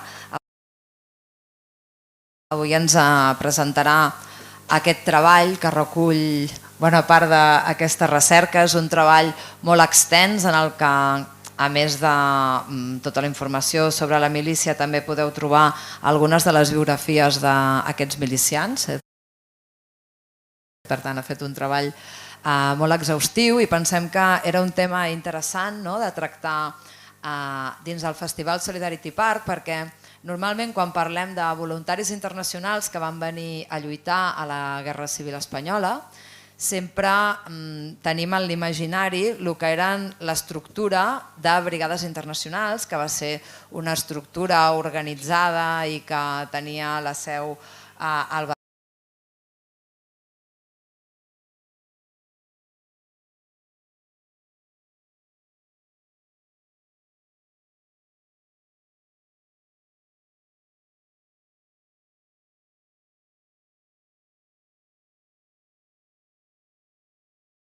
i que va tenir com una sèrie de connexions internacionals, però sovint ens oblidem d'uns altres voluntaris que també van venir, alguns des del mateix juliol del 36, des de l'inici mateix de la guerra, com per exemple van ser tots els voluntaris anarquistes que van arribar d'una manera moltes vegades improvisada, quan van saber que havia començat el cop d'estat i sobretot quan van saber que havia començat la revolució a Catalunya. Molts d'ells van venir no només a lluitar sinó també a viure aquella revolució en primera persona. I un altre dels col·lectius d'internacionals que també durant anys ha estat molt oblidat ha sigut el d'aquests voluntaris del PUM. Aquest oblit, sovint diem que la història l'escriuen els vencedors i en el cas de la Guerra Civil hi ha hagut com 2 tipus de vencedors, perquè per una banda tenim el vencedor evident que és el règim franquista, que evidentment durant molts d'anys, durant tota la dictadura, ha silenciat tota la història del bàndol republicà, però després també dins del bàndol republicà i arrel dels successos dels fets de maig també es va imposar una història que ha silenciat també a tot el que seria la part de l'anarquisme i també tota la part del PUM que van ser represaliats i alguns d'ells assassinats després dels fets de maig. Bé, jo us deixo amb l'Andy, que al final l'heu vingut a escoltar amb ell, que ens faci aquesta exposició. Bueno, gracias Sonia per la introducció i gràcies a la Solidarity Park per invitar-me a parlar.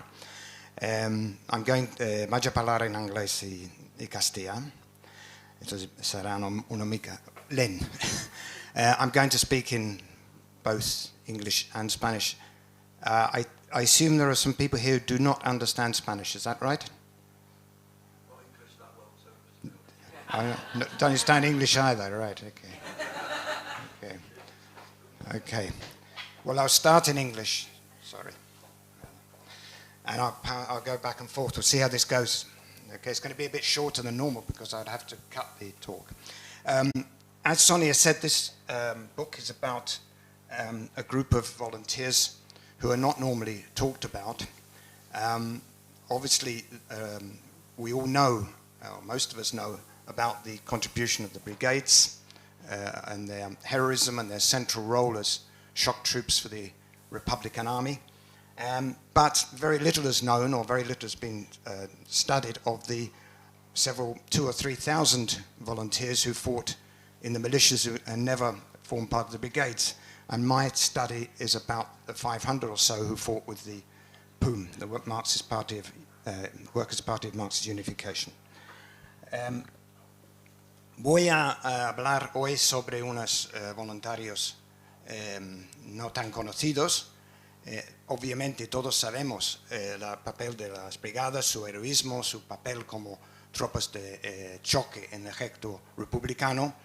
Hubo unos 32.000 combatientes en las brigadas, pero poco sabemos o poco se habla de unos 2.000 o 3.000 más extranjeros que nunca llegaron a luchar con unas brigadas, entre ellos unos 500 voluntarios del Partido Obrero de Unificación Marxista.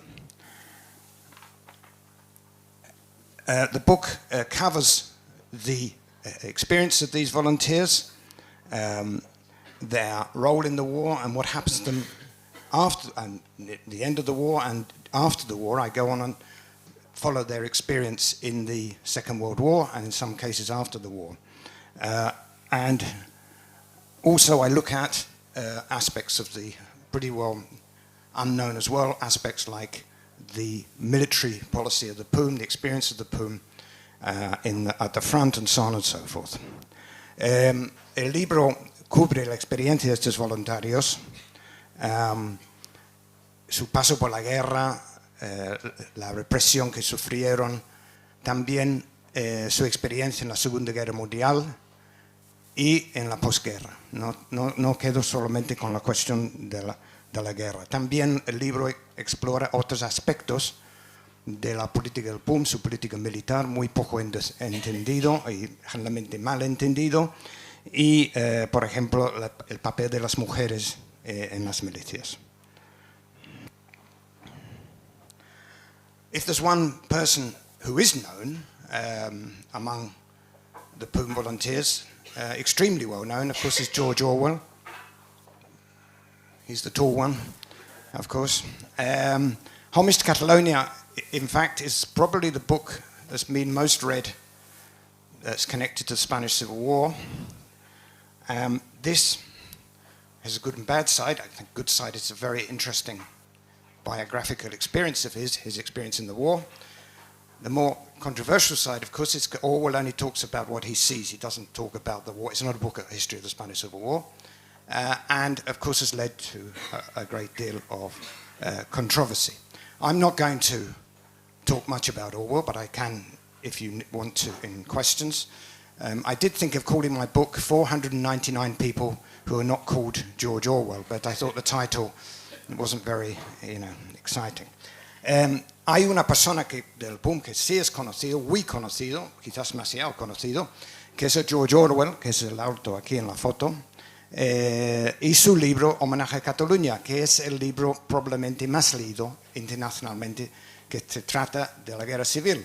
Y es un aspecto positivo y negativo. Positivo, que es un gran relato biográfico sobre su experiencia en el frente de Aragón y con el PUM. Y negativo, o menos controvertido, en el sentido que, claro, no es una historia de la guerra civil. Es una parte de esta historia desde su punto de vista. Él no esconde que es su punto de vista. Él no intenta proyectar su libro como algo definitivo, pero está creado una cierta controversia sobre su persona y su libro. Yo no voy a hablar mucho de él, puedo después si queréis, porque yo quiero hablar de los otros. Yo había pensado incluso llamar mi libro 499 personas que no se llaman George Orwell, pero pensaba que esto no vendería mucho, ¿no? Vale, muchos de estos combatientes que iban a luchar con el PUM ya estaban en Barcelona antes de la guerra, porque la mayoría eran refugiados antifascistas de Alemania y de Italia. Los alemanes fueron el grupo más grande. Es otra distorsión que ha creado Homenaje a Cataluña, es que la idea que eran británicos. Yeah, many of these volunteers who fought with the PUM were refugees, anti-fascist refugees, above all Germans and Italians. The Germans were the largest group amongst the volunteers. Sometimes you could get the impression from Homage to Catalonia or even from Land and Freedom that, of course, the British were important. They weren't very important at all, had quite a small group. And as I said, most of them had been in Spain before the war started, and quite a lot of them took part in the fighting in the streets of Barcelona on the 19th of July, when not only did the war start, but especially in Catalonia, but in other parts of the Republican zone, also a revolution started, and the working class took over large parts of the economy, the military organization, and so on and so forth. The photo we have here is of the Hotel Falcon. Those of you who have read Homage to Catalonia would have come across this. This building was taken, like many buildings were occupied during the 20th, 21st of July, not just in Barcelona, but all over the Republican zone. The workers' organizations took control of buildings for their headquarters and so on. This building was taken by a group of Italian revolutionaries on the morning of the 20th of July, headed by Virginia Giavrassini, who we can see in the picture, who is a young Italian Trotskyist. They stormed the hotel because it was actually in the property of an Italian fascist, and it was a headquarters of Italian fascist activity in Barcelona. El 19 de julio, estos refugiados, muchos de ellos participaron en la lucha callejera contra los fascistas y participaron en los primeros pasos de la revolución social que iba a empezar en la zona republicana, no toda la zona republicana, pero mucha de la zona republicana, sobre todo en Barcelona. En la foto vemos el Hotel Falcón, que sale en el libro de Orwell, por ejemplo, que fue uno de los edificios ocupados por gente del PUM el 20 de julio. Este concretamente fue tomado por un grupo de jóvenes italianos encabezados por esta mujer, Virginia Giavrassini, que es una trotskista italiana. Tomaron este hotel porque fue propiedad de un fascista italiano y la sede de las reuniones de los fascistas italianos en Barcelona.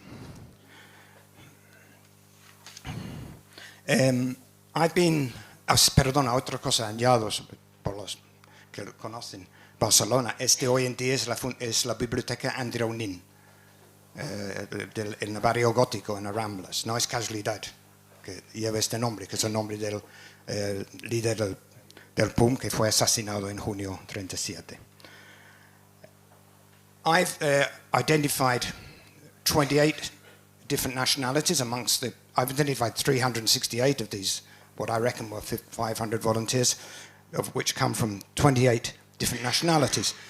They had a lot in common with the brigadistas, with the international brigaders. Most of them were workers, most of them were young, but they also contained among them a series of veterans from the revolutionary movements of the early 20s, members of the Rosa Luxemburg Spartacus League, Italians who'd taken part in the occupation of the factories and so on, and the small number of volunteers who actually had direct military experience, the older volunteers who'd fought in the First World War. Yo he conseguido identificar 368 de estos 500 más o menos voluntarios de 28 nacionalidades diferentes. De entrada tenían mucho en común con los brigadistas. Eran jóvenes, la gran mayoría obreros, pero también entre ellos había veteranos de los movimientos revolucionarios de los principios de los años 20. Había miembros de las ligas patricistas de Rosa Luxemburgo, había italianos que habían participado en la ocupación de las fábricas, el gran movimiento revolucionario italiano de los principios de los años 20, y también había algunos que habían luchado en la Primera Guerra Mundial, que unos pocos voluntarios, pocos combatientes al lado republicano que tenían experiencia militar, eran entre los extranjeros que habían participado en la Primera Guerra Mundial. A lot of these volunteers who were already present or came in the first weeks of the war were members of small dissident communist and left socialist parties, of which there were many at this time, a product of both, on the one hand, the rise of Stalinism in the communist movement had led to a series of splits and smaller groups, different types, among them the Trotskyists. I mean, our lad here, a lot of books on the Civil War and a lot of writing on the Civil War says that Poon was a Trotskyist. This is very lazy in a sense, because it wasn't strictly the case that they were Trotskyists, not that they were against Trotskyists, but they had Trotskyists in their organization, but they had their differences as well.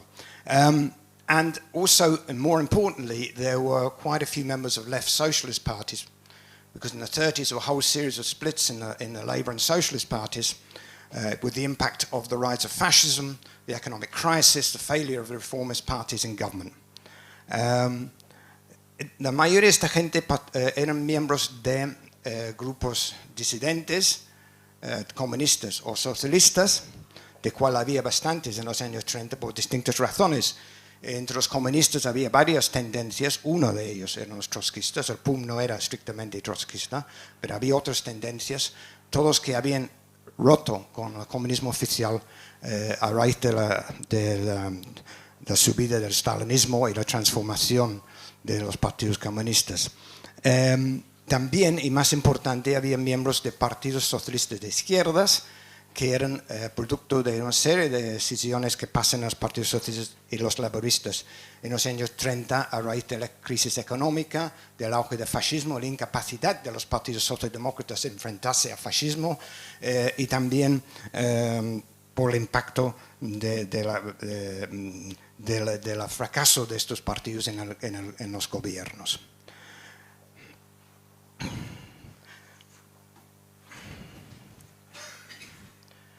There were two main international units inside the PUM militia.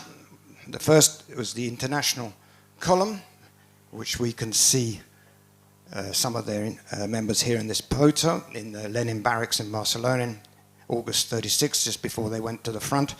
The International Column was made up basically of Italians and French. There were other nationalities, but it was dominated by the Italians and French and amounted to some 200 combatants. And the other main international unit was the Shock Battalion, which was formed later in November 36, which was made up particularly of Germans. Había dos unidades internacionales en las filas del militar del PUM. Uno era la columna internacional, aquí vemos algunos de sus integrantes. La columna internacional, que fue formada en agosto de 36, eran básicamente italianos y franceses, y fueron a la frente en este momento. Llegaron a ser unas 200 personas.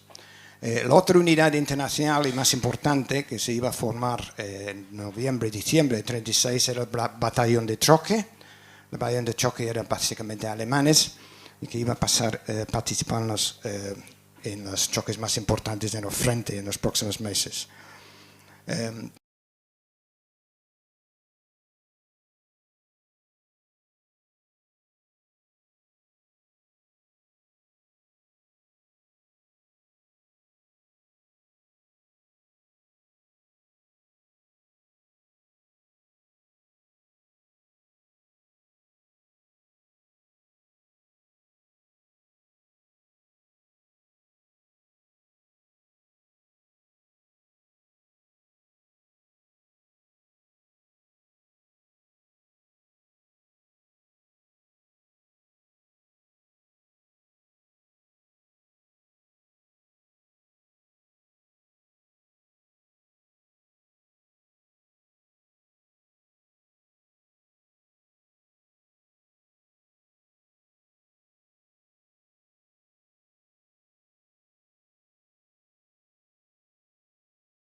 este no es Cuba de Orwell, él estaba en otra parte del frente, no aquí en Huesca.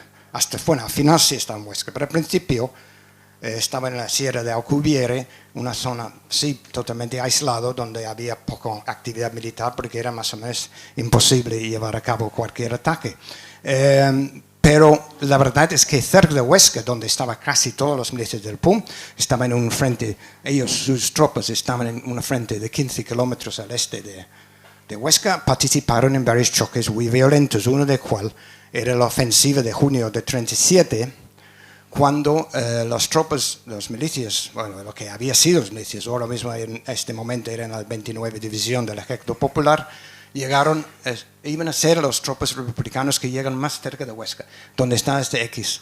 Al final de lo que pone en la posición número 1 es conocido como la Loma de las Mártires. Cientos de milicianos del PUM iban a morir el mismo día que en la retaguardia fue reprimido el partido como una organización fascista.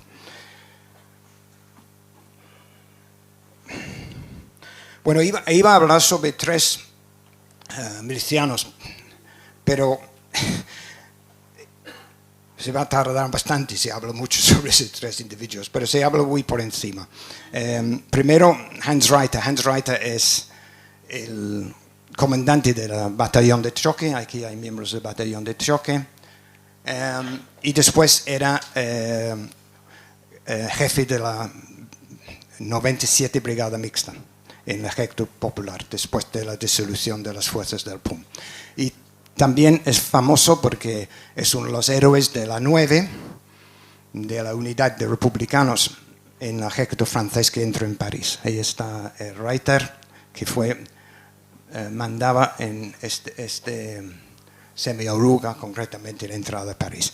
I'm going to talk about 3 militiamen, foreign militiamen as an example of the 368 that are in my book, but we don't have, this will make it very long if I go into great detail, so I'll just say a couple of things about each of them. This is Hans Reiter, German, who was the commander of the shock battalion. There's some shock battalion members.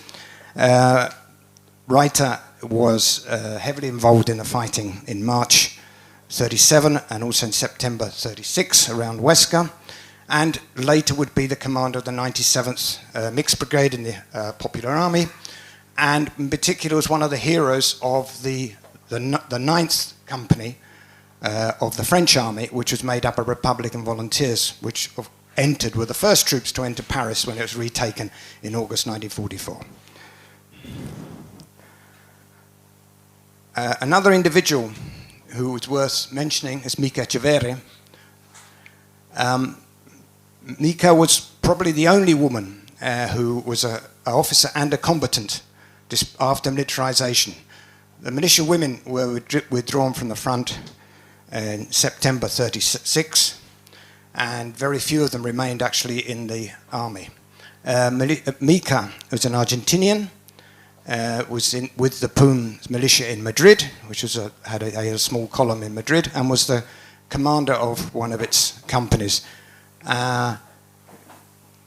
She's become, her memoirs are particularly interesting about her experience as a woman and as a commander on the Madrid front. Eventually she had to go into the rearguard, but remained on the general staff of the the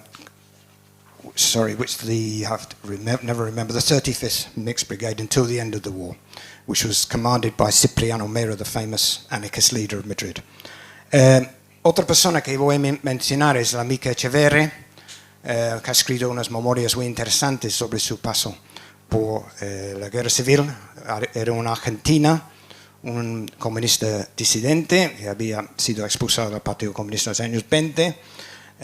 Mica fue el comandante de una compañía de milicianos del PUM en Madrid, y su historia es única, que quizás probablemente la única o una de las pocas mujeres que tuvo un papel de combatiente después de la disolución, después de la militarización de las milicias en septiembre de 36. Y seguiría después como parte del Estado Mayor de la 35 Brigada Mixta de Cipriano Mera, del famoso dirigente anarquista de Madrid. Another militia member, militia woman, I'm going to mention again because it's representative of them, is Margaret Zimbal.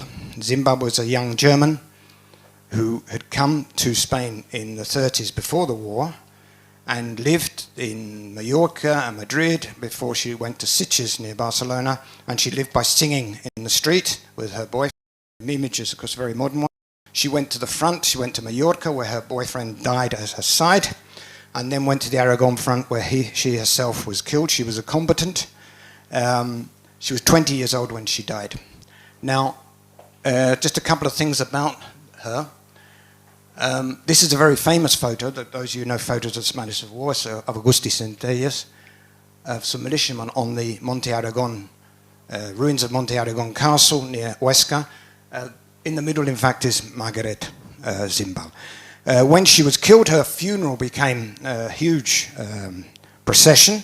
At this stage, this is October 36, there was still a considerable amount of unity in the rearguard. All the different organisations took part.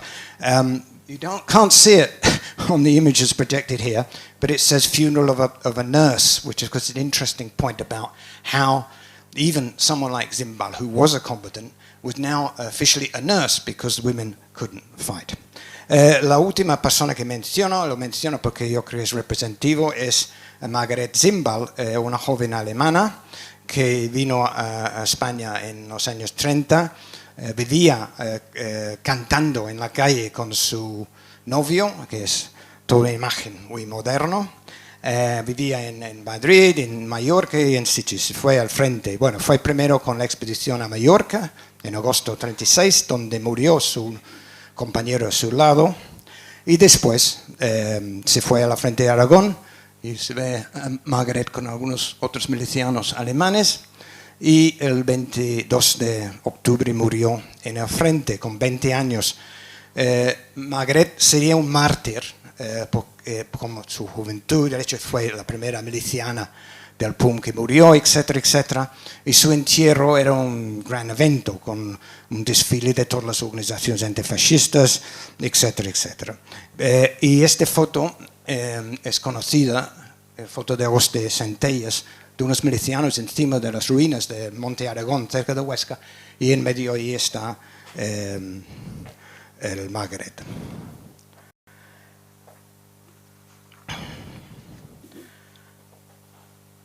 I'm going to talk a bit, I mean, in the book I talk about this at great length, well, great length, 2 or 3 chapters on it, because obviously the whole question, which was mentioned by Sonia in the introduction, about the internal disputes, of course, would affect these foreign volunteers very seriously. In June 1997, the PUM was repressed, accused of being a fascist organisation.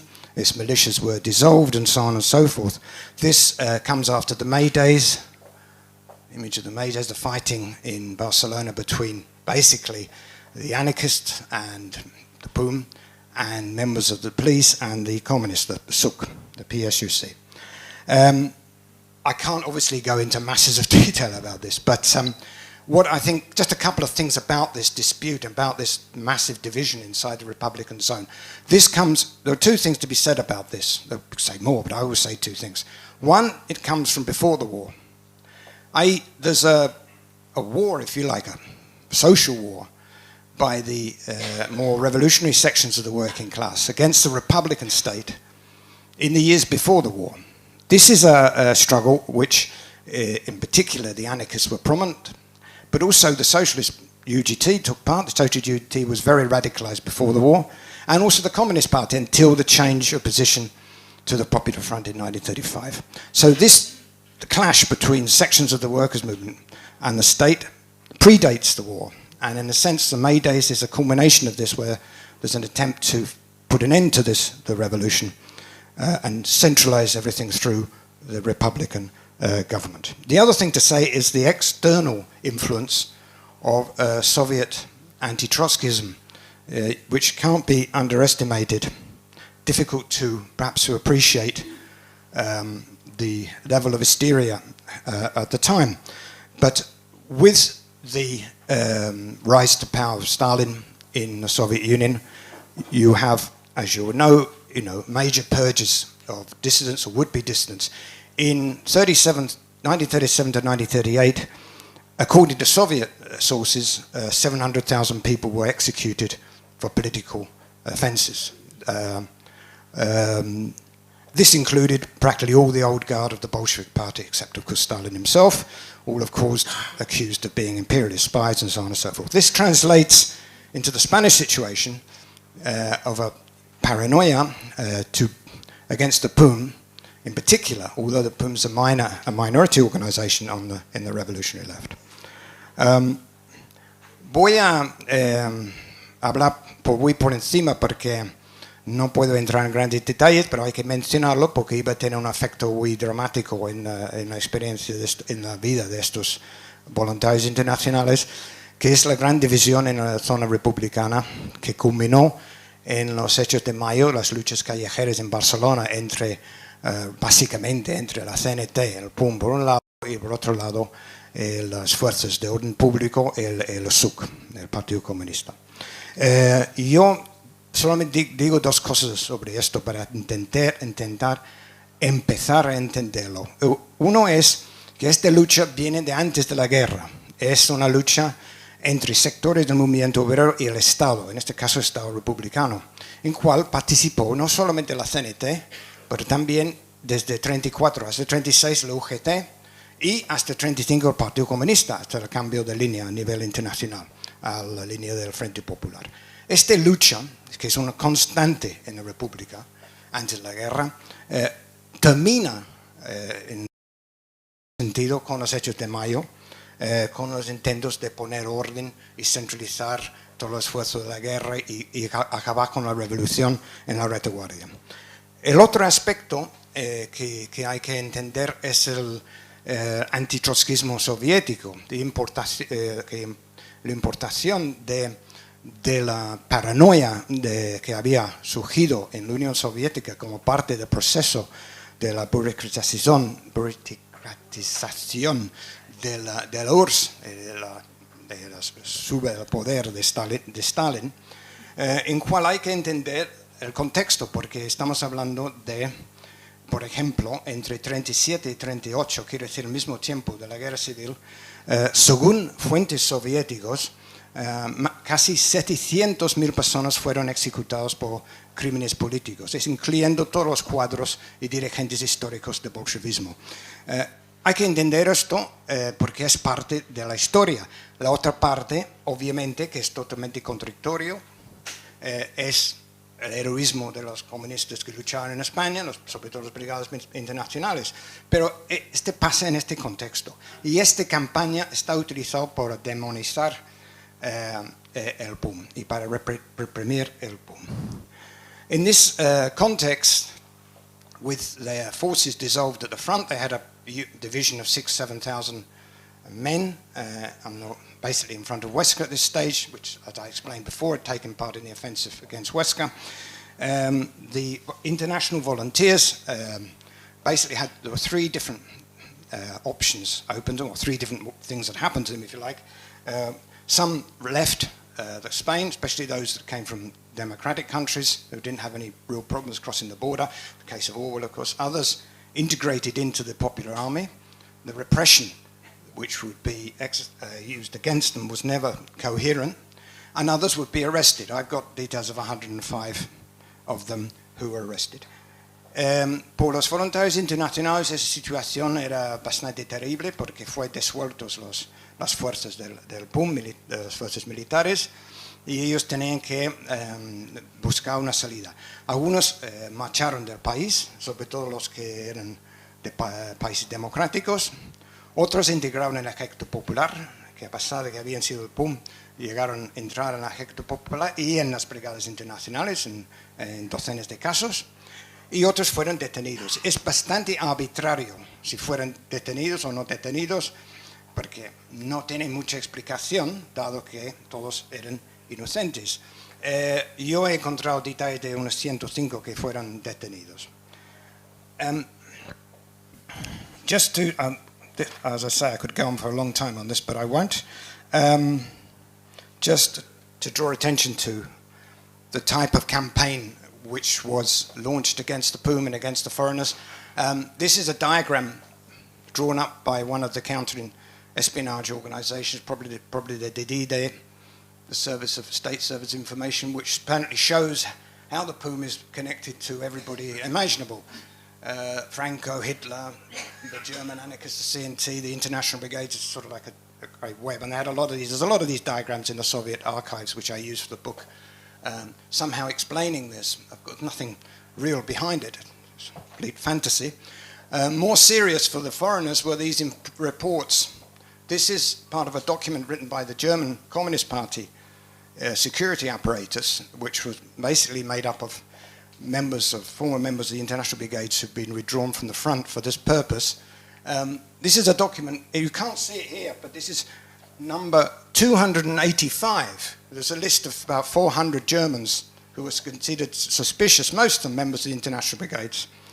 And this, in fact, is the entrance for the details for Hans Reiter, the commander of the shock battalion of the POUM. It announces he is a terrorist, a Gestapo agent and a terrorist. All the Germans in the POUM militia, and they were the biggest group, were all accused of being Gestapo agents.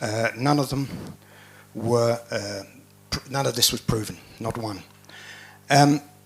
Aquí he puesto para ilustrar un poquito el ambiente de esta campaña contra el POUM y sus voluntarios extranjeros y sus colaboradores extranjeros, algún gráfico que está en los archivos soviéticos, que he utilizado bastante en mi libro, que muestra supuestamente cómo POUM está en contacto con, bueno, medio mundo, con Franco, con Hitler, con las brigadas internacionales, con los CNT, como es en medio de un gran complot de espías y terroristas en la zona republicana.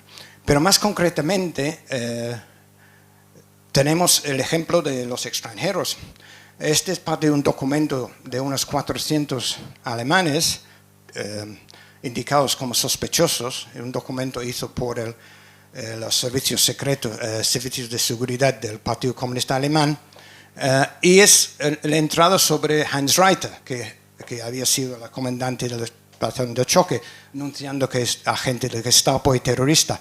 Hay que decir que todos los alemanes, sin excepción, que luchaban con la POUM fueron acusados de ser agentes del Gestapo. Es una cosa que aparece una y otra vez en los documentos que están ahí, en los archivos soviéticos, concretamente en el archivo de las brigadas internacionales.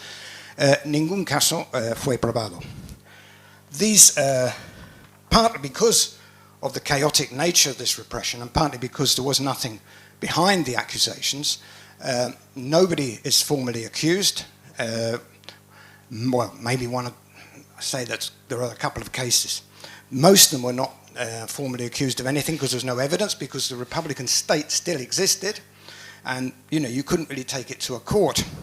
This is what happens with Andronin, of course, who was kidnapped. There was no way they could take him to a court because he wouldn't have stood up in a court with any sort of guarantees. So a few disappear, a few are murdered, but most were expelled from the country or escaped at the end of the war. Esta represión, como ya he comentado, era muy caótica, en parte porque como no había nada detrás de las acusaciones en gran parte de los casos, era muy difícil llevar a término estas acusaciones. También es importante entender que el sistema jurídico republicano seguía existiendo. Entonces hay esta contradicción. Y es por eso Andronin no llega a ningún juicio, porque no podía llegarle a un juicio, porque no iba a aguantar en un juicio con un mínimamente independiente esas acusaciones contra él. Lo mismo pasa con estos extranjeros, unos 105, como he dicho, que fueron detenidos, que seguro había más, y la mayoría fueron dejados en libertad y expulsados del país.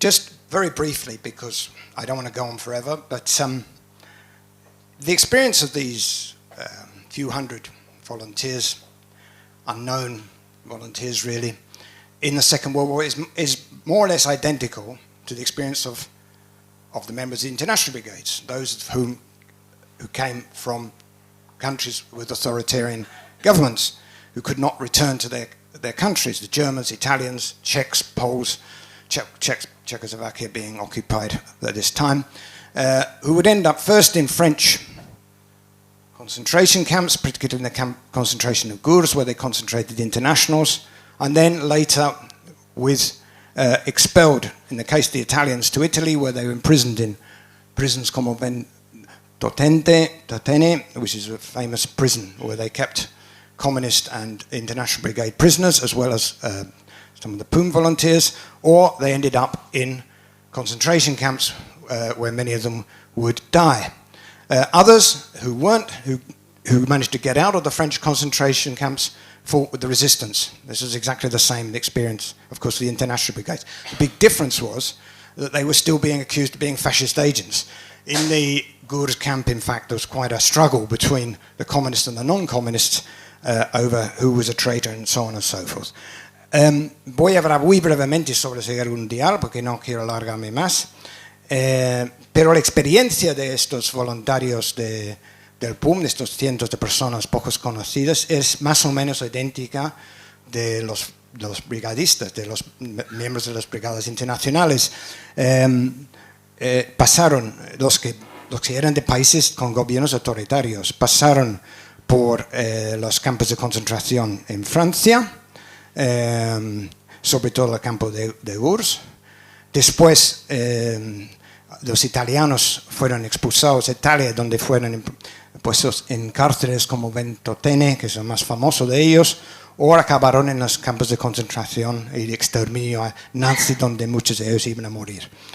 Otros también, como los brigadistas, lucharon en la resistencia o con los ejércitos aliados. Pero claro, había una diferencia entre ellos y los brigadistas, en cual estos disidentes siguen siendo acusados de ser agentes de fascismo en medio de los propios campos de concentración. Y concretamente en Gurs había una lucha política en el campo con la separación de presos entre los presos comunistas y los no comunistas.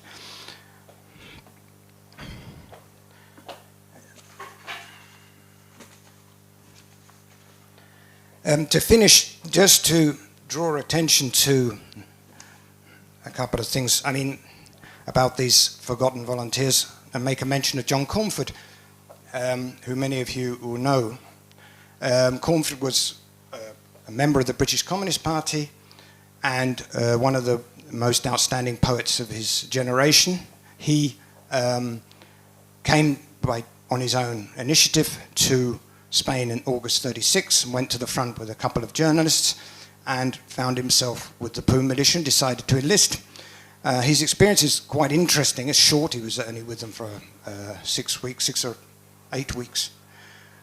But in his correspondence, you see Cornford, of course, having serious doubts about the vision that he was being given by the Communist Party of the war. And he wrote 2 of his most famous poems while he was there on the Huesca front with the POUM militia, one of which is the Full Moon at Tears, which is a village just before the front. Before the storming of Huesca, they were very optimistic. But what's interesting about the poem is his reference to the victory of communism, which of course, was not the position which was taken by the Communist Party and the Popular Front, of course. But Cornford, as you may know, went back to Britain and was one of the first volunteers of the brigades and died the day after his 21st birthday in Andalusia on the 26th or 28th of December. Yo he mencionado aquí a John Cornford, puesto parte de un poema suyo. Cornford era un joven poeta, muy joven, tenía 20 años, era un estudiante de Cambridge y era un militante del Partido Comunista de Gran Bretaña y era uno de los grandes poetas de su época. Él vino con su propia iniciativa a España en verano de 36, se fue al frente con unos periodistas y decidió alistarse a la milicia, concretamente en la milicia del POUM. Su experiencia era bastante desastroso en unos aspectos, pero él en el frente entra en contacto con un grupo de alemanes, con la única gente que sabían un poco de inglés. Alemanes que eran todos ex miembros del Partido Comunista Alemán. Le hace reflexionar sobre la situación en este momento en España, y la guerra, y la revolución, etc. Y este refleja en uno de sus poemas más famosos, que escribió en Thiers, un pueblo cerca de Huesca, a principios de septiembre de 36, que es la luna llena en Thiers, antes del asalto de Huesca, eran muy optimistas. Y lo que llama la atención sobre el poema es que Comfort en este contexto habla de triunfo del comunismo, que no es exactamente la percepción que tenía en este momento el Partido Comunista o el Frente Popular. Comfort iba a morir con 21 años, en diciembre de 36 volvió a Gran Bretaña y era uno de los primeros brigadistas, que fueron con los primeros grupos de brigadas internacionales. This book, what I've tried to do here is rescue a small number of people who have been forgotten. I think they deserve to be remembered. It's an attempt to write a homage about them, put them in their context, and explain their experience as victims of fascism, as everybody who fought in the war and the Spanish people who had to suffer 40 years of fascism, but also victims of terrible slanders and misunderstandings. And I think, obviously, in the context we have today, the rise of the far right, just this week in Spain, the local elections, the extreme right has doubled its vote, and the question of the fight against fascism remains central to anybody fighting for justice and democracy. Yo he intentado en este libro homenajear a unas personas olvidadas, he hablado un poquito de uno de ellos, creo que vale la pena rescatarles del olvido y ponerles en su lugar correcto en la historia y rescatarle no solamente como combatientes más contra el fascismo y en su caso en favor de la revolución, pero también víctimas de calumnias y acusaciones infundadas. Creo que cualquier libro, este gran acto que ha organizado Solidarity Park, es más que necesario la cuestión de memoria histórica cuando vemos a nuestro alrededor una vez más aparece la extrema derecha esta semana con las elecciones municipales, el éxito relativo de Vox que ha doblado su voto, el éxito de Abiol en Badalona o este elemento en Ripoll, etcétera, etcétera. Yo creo que la cuestión de la memoria histórica, de recordar la lucha contra el fascismo, de recordar los que lucharon por otro mundo, es más relevante que nunca. Y por eso creo que hay que seguir hablando de ellos, de todos los voluntarios y todas las personas que lucharon contra el fascismo aquí en la Guerra Civil Española.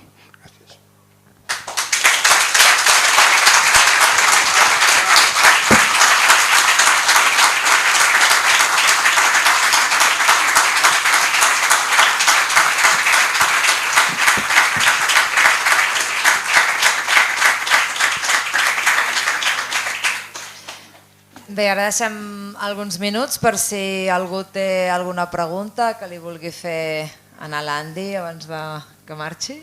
Si alguien tiene alguna pregunta.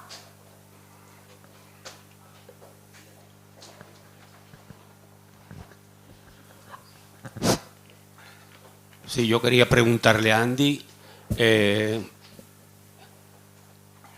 se rumorea o se dice o se escribe incluso que Andreu Nin es torturado, no muerto, pero sí torturado en una casa, propiedad o donde vivían Constancia de la Mora Maura y Ignacio Hidalgo de Cisneros, que fue jefe de la aviación republicana. ¿Hay algo de cierto? ¿Se ha podido probar esto?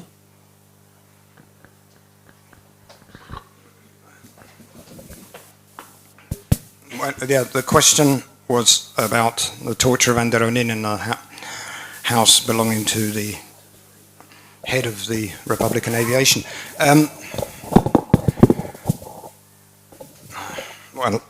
is there anything truth in this, or has it been proved? That he was in that house is documented. It's in the documentation, which is in... perdona, el hecho que estaba en esta casa está en la documentación que sale en el documental de TV3 Operación Nikolai, basado en los archivos soviéticos, que también muestra que Nin fue víctima de, yo creo que se llama proceso A, que fue el código de la NKVD, los servicios secretos soviéticos, por el asesinato de un sospechoso. Si fuera torturado o no, es suposición, pero si estaba ahí varias semanas, supongo no estaban dándole té y galletas. Y dado que pasó a miles, decenas de miles de personas detenidos en la Unión Soviética, yo creo que es más que probable que fue torturado. Pero sobre todo no eran capaces de llevarle ningún juicio. I just added that the documentation about where he was held and the fact he was assassinated is in the Soviet archives. It was in a documentary made by the Catalan television. If he was tortured or not is speculation, but one must imagine he was, given what we know about those people who were arrested and executed in the Soviet Union.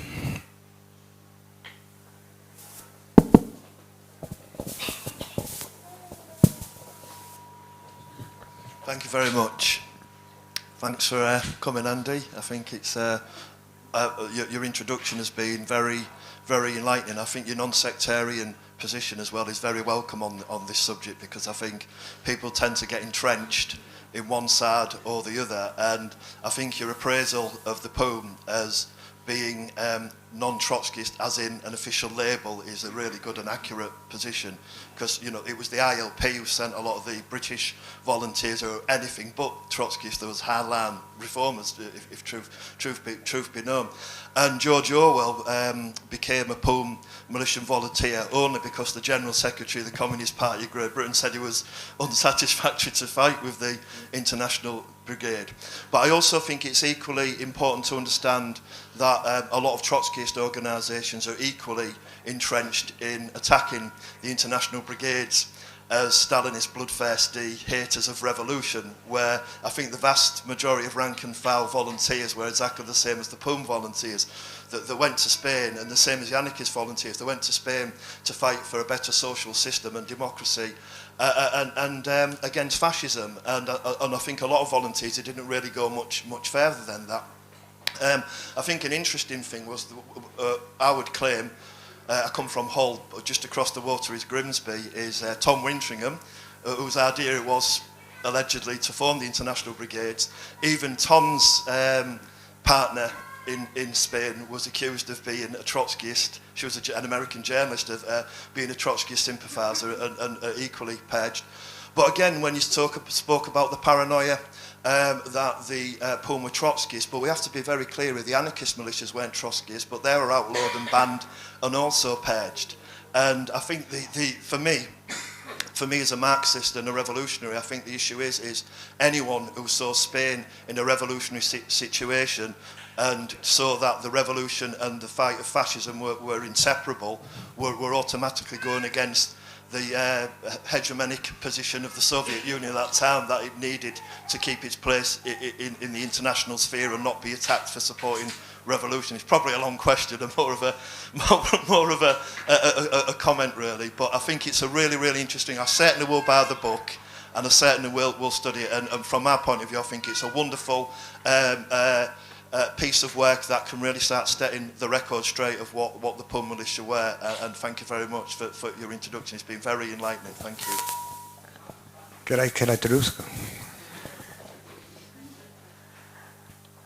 Well, I just say, I mean, I won't, if you don't mind, I'm going to be here for lunch, so if you want to, I will give a detailed answer then, just to say, basically, I agree with you.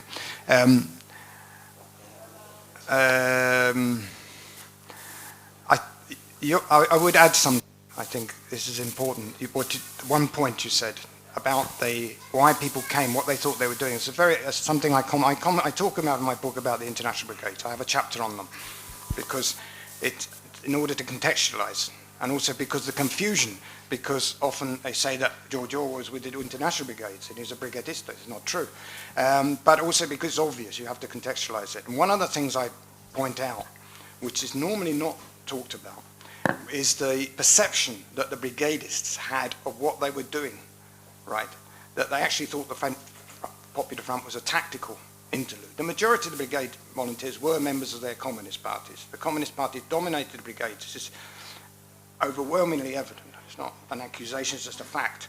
And the idea that the Popular Front, which is very recent, you understand the Communist Party had changed from going 180-degree change from a position where the biggest enemy of the working class was the Socialist Party, to suddenly realizing it was fascism, was seen as a temporary question. Now, of course, what happens afterwards, another 80 years and so on, things get changed. But at the time, it wasn't seen as being there forever. And what is interesting is that there are lots of cases where, in order to encourage and raise the morale of the brigade fighters, the international brigaders, the officers would often appeal to their revolutionary consciousness and talk about the world revolution and so on and so forth, which has nothing to do with the official position that was taken. No voy a traducir toda la pregunta porque ha cubierto muchas cosas sobre el papel de los comunistas y los trotskistas, etc. Voy a estar aquí luego de comer y puedo extenderme si hace falta individualmente, pero solamente he comentado una cosa que me parece relevante, es sobre la percepción de lo que estaban haciendo en España los brigadistas en el momento, no después, con 80 años de lo que hemos sufrido.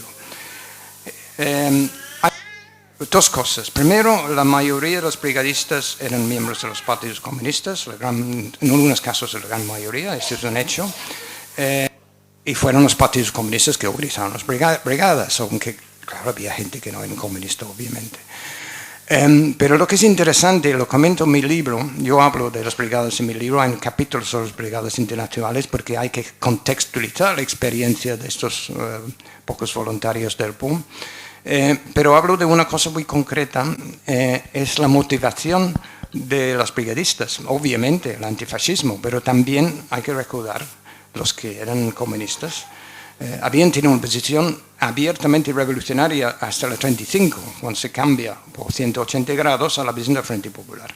Entonces, mucha de esta gente, y eso se nota en su correspondencia y cosas, pensaron, y otros testimonios, que el Frente Popular en este momento era una cosa pasajero, una táctica, no una cosa que iba a estar instalada para siempre.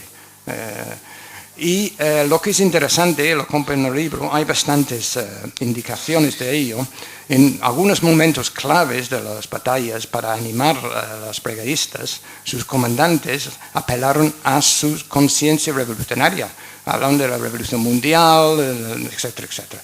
Y esto es un detalle muy interesante de tener en cuenta. Es más bien, yo creo que es importante en la historia hablar de cómo, o es interesante, no sé, también relevante, hablar de cómo sentir en el momento.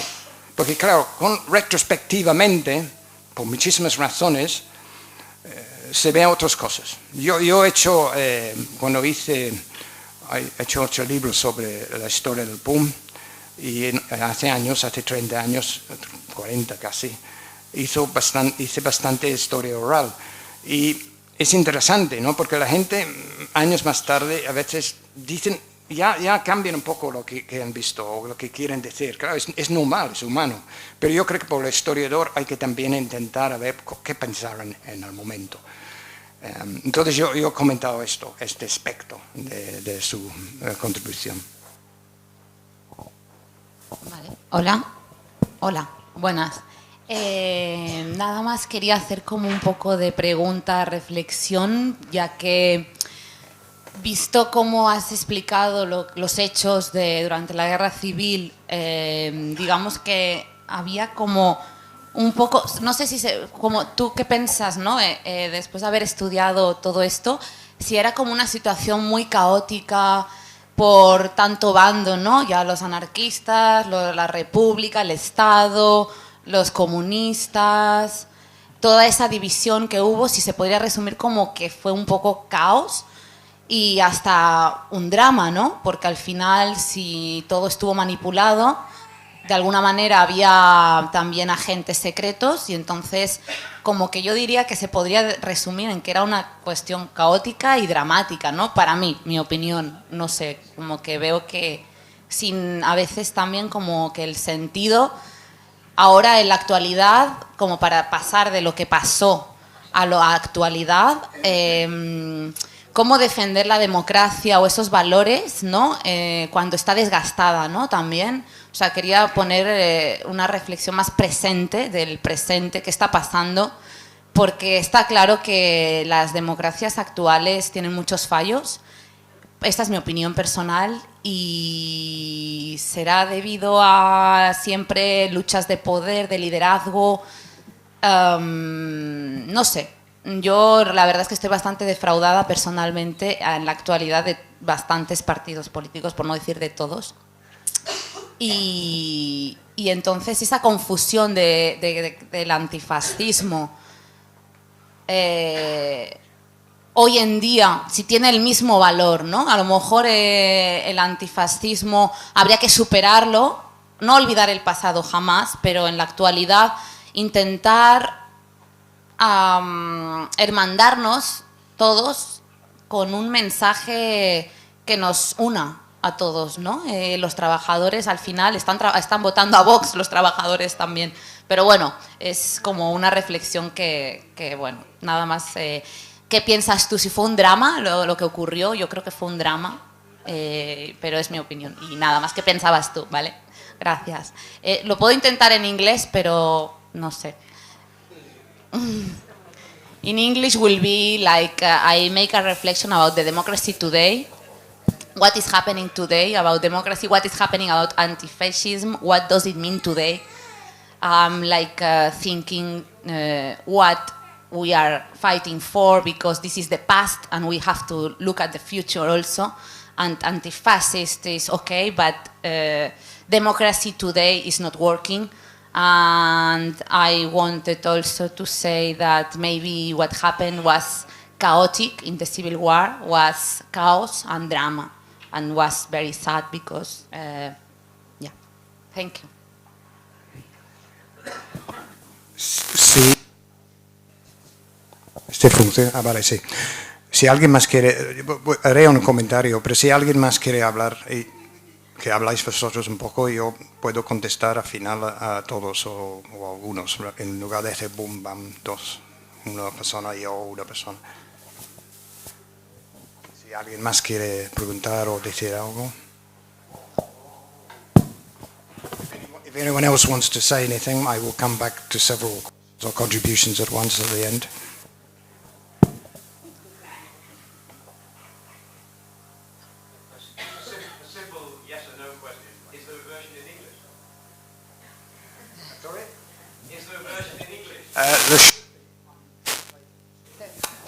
I'm translating it. I'm translating it. It's I supposedly have a publisher, and it will supposedly come out.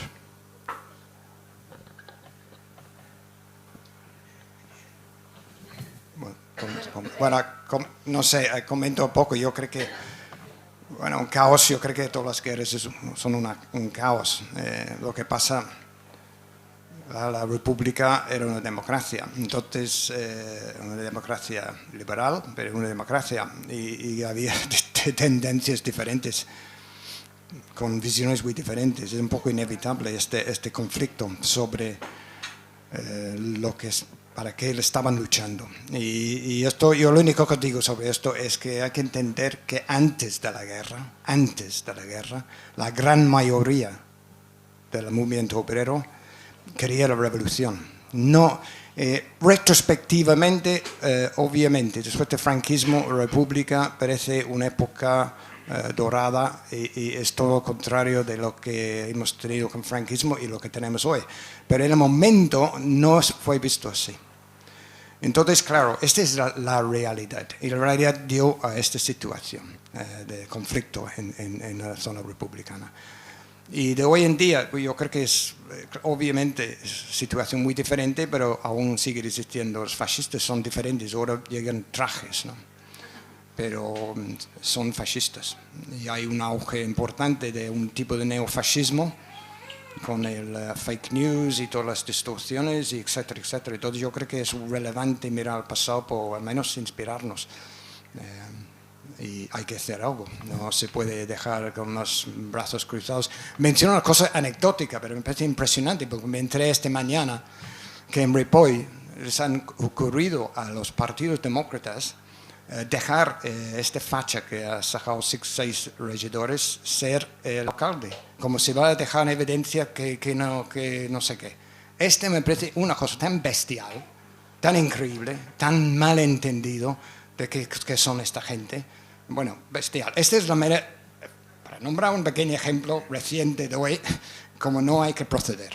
No se puede permitir que esta gente tome control de las instituciones democráticas. Primero, muchas cosas más, pero esto primero.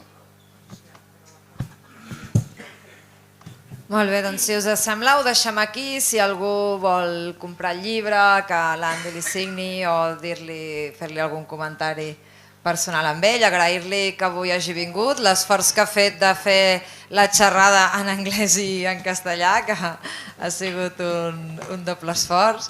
I recordar-vos que ara podeu seguir gaudint de les recreacions històriques i que avui a 7:15 de la tarda presentem un altre llibre que es diu Coratge sota el foc, també amb una lectura dramatitzada, i després al vespre tindrem un concert aquí en els jardins de la Torre de la Viuda de Can Sala.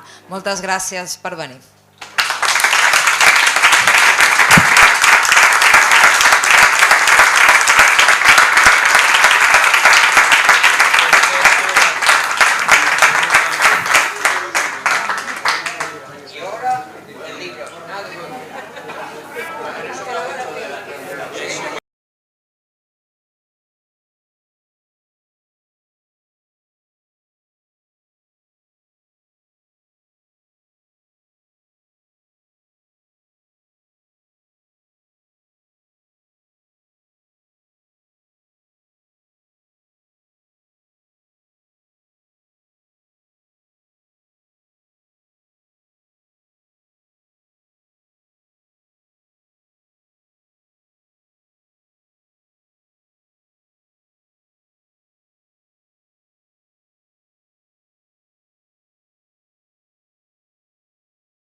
Espera.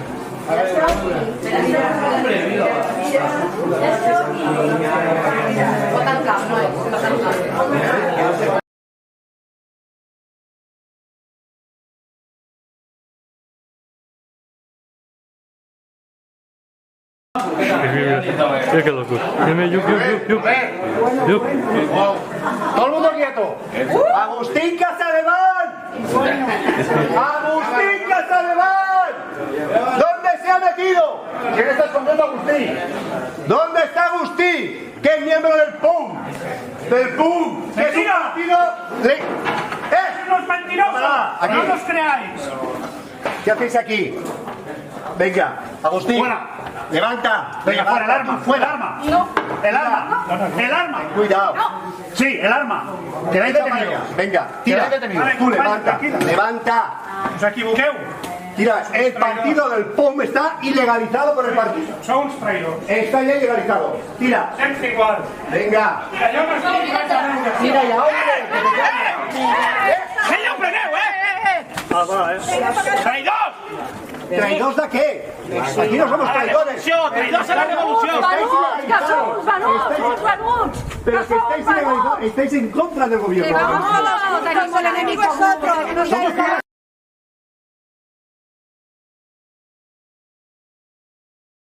¡Fora d'aquí! ¡Fora! ¡Marxeu, traïdors! ¡Fora!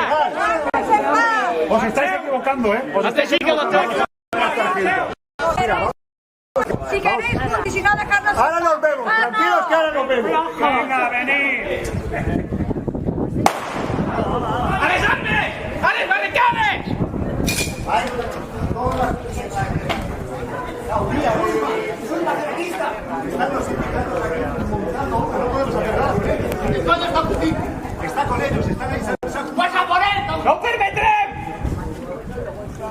Vamos.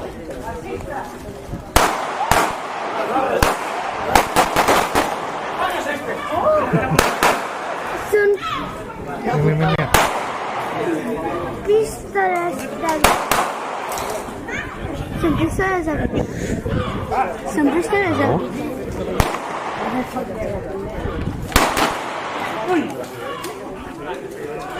¡Qué feo!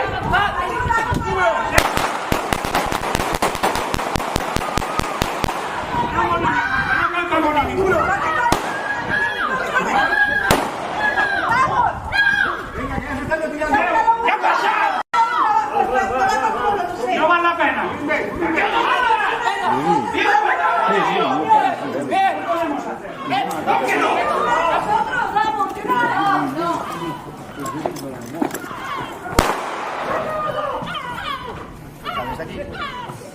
Isabel, por Dios.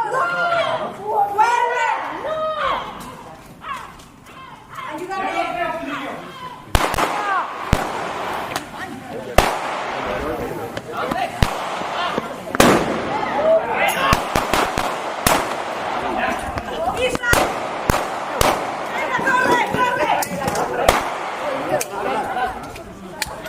¡Venga, rendíos ya si estáis rodeados!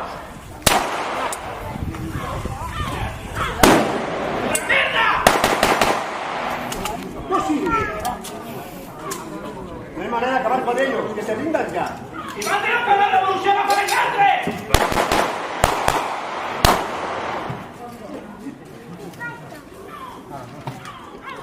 ¡Todos contra el fascismo! ¡Rendidas ya!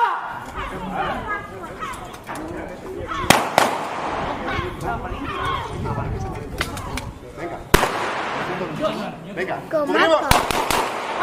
¡Ya! ¡Dile!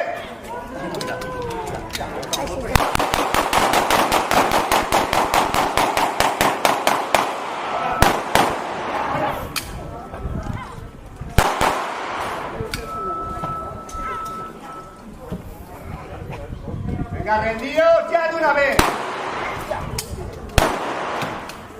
¡Granada!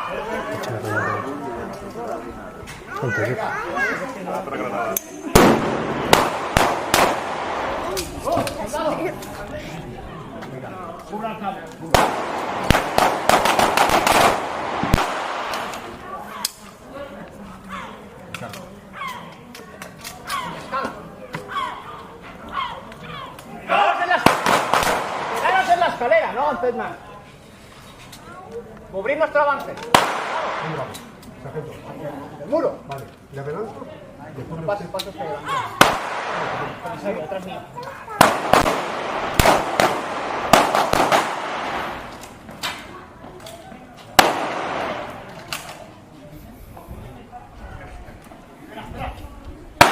¡No salen por nuestro cojón!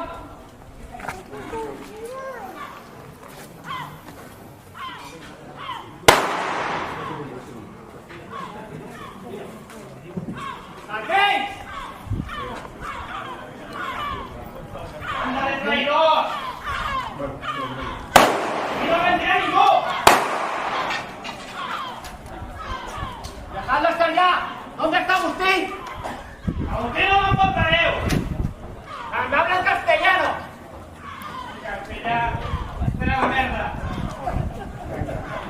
¡Dejad ya las putas milicias y unidos al ejército popular! ¡Dejadlo ya! ¡Tenemos que combatir contra el mismo fascismo! ¿Pero qué estáis haciendo? ¿Que no sabéis lo que ha pasado en Barcelona? ¡Seamos tranquilos! ¡Aún vais a ver la revolución pasar! ¡Soldado, venga! ¡Estos salen por nuestra mano! ¡Vamos! ¡Mira! ¡Vale, tres, ¡vamos! ¡Salto!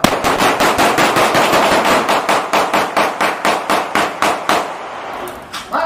¡Va! ¡Pero ya! ¡Tira para allá! ¡Tira para allá! ¡Deja eso! ¡Tira! ¡Tú! ¡Levanta! ¡Déjala! ¡Déjala! ¡Tira! ¡Que va arriba! ¡Salid! ¡Salid para allá de una vez! ¡Venga! ¡Vale! ¡Tira! ¡Va! ¡Tira! ¡Empuja! ¡Agustín ha caído! ¡Bajad! ¡Agustín ha caído! Bueno, ya informaremos. ¡Abajo! ¡Vamos, vamos! ¡Abajo! ¡Vamos! ¡Pasa!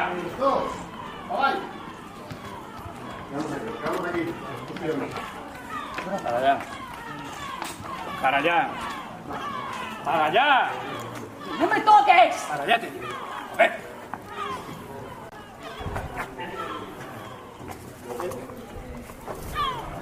Bro. Se queden allí. El comité local antifascista queda disuelto a partir de ahora. Y el edificio incautado para el Ejército Popular.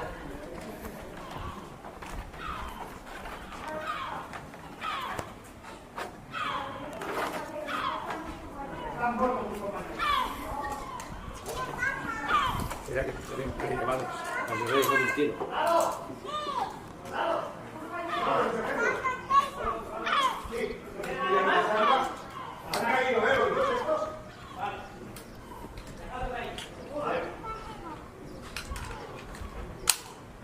Rodri, te vas a morir.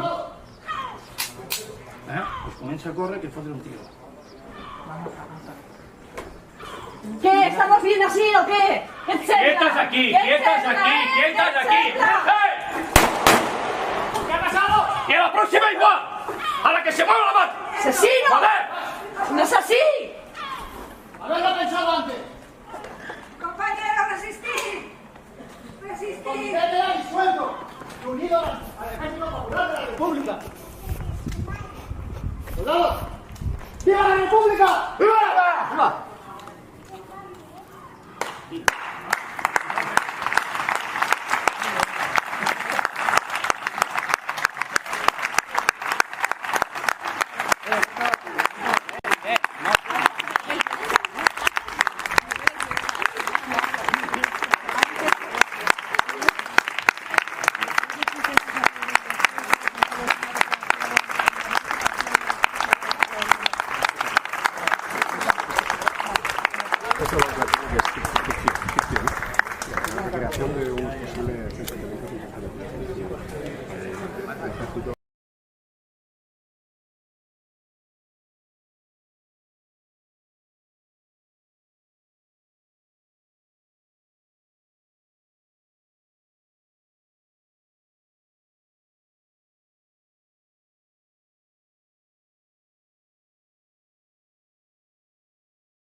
Sí, farà una explicació de la recreació que hem fet.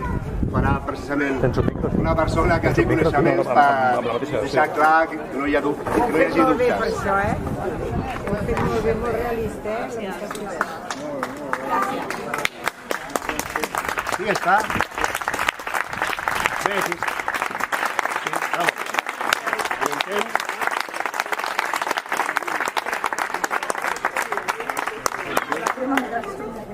No ve, bueno. Us faré un cèntim fins que vingui la que faci el símbol. Explica qui som. Ah, exacte, vale. Sí, gràcies. Vols fer-ho tu?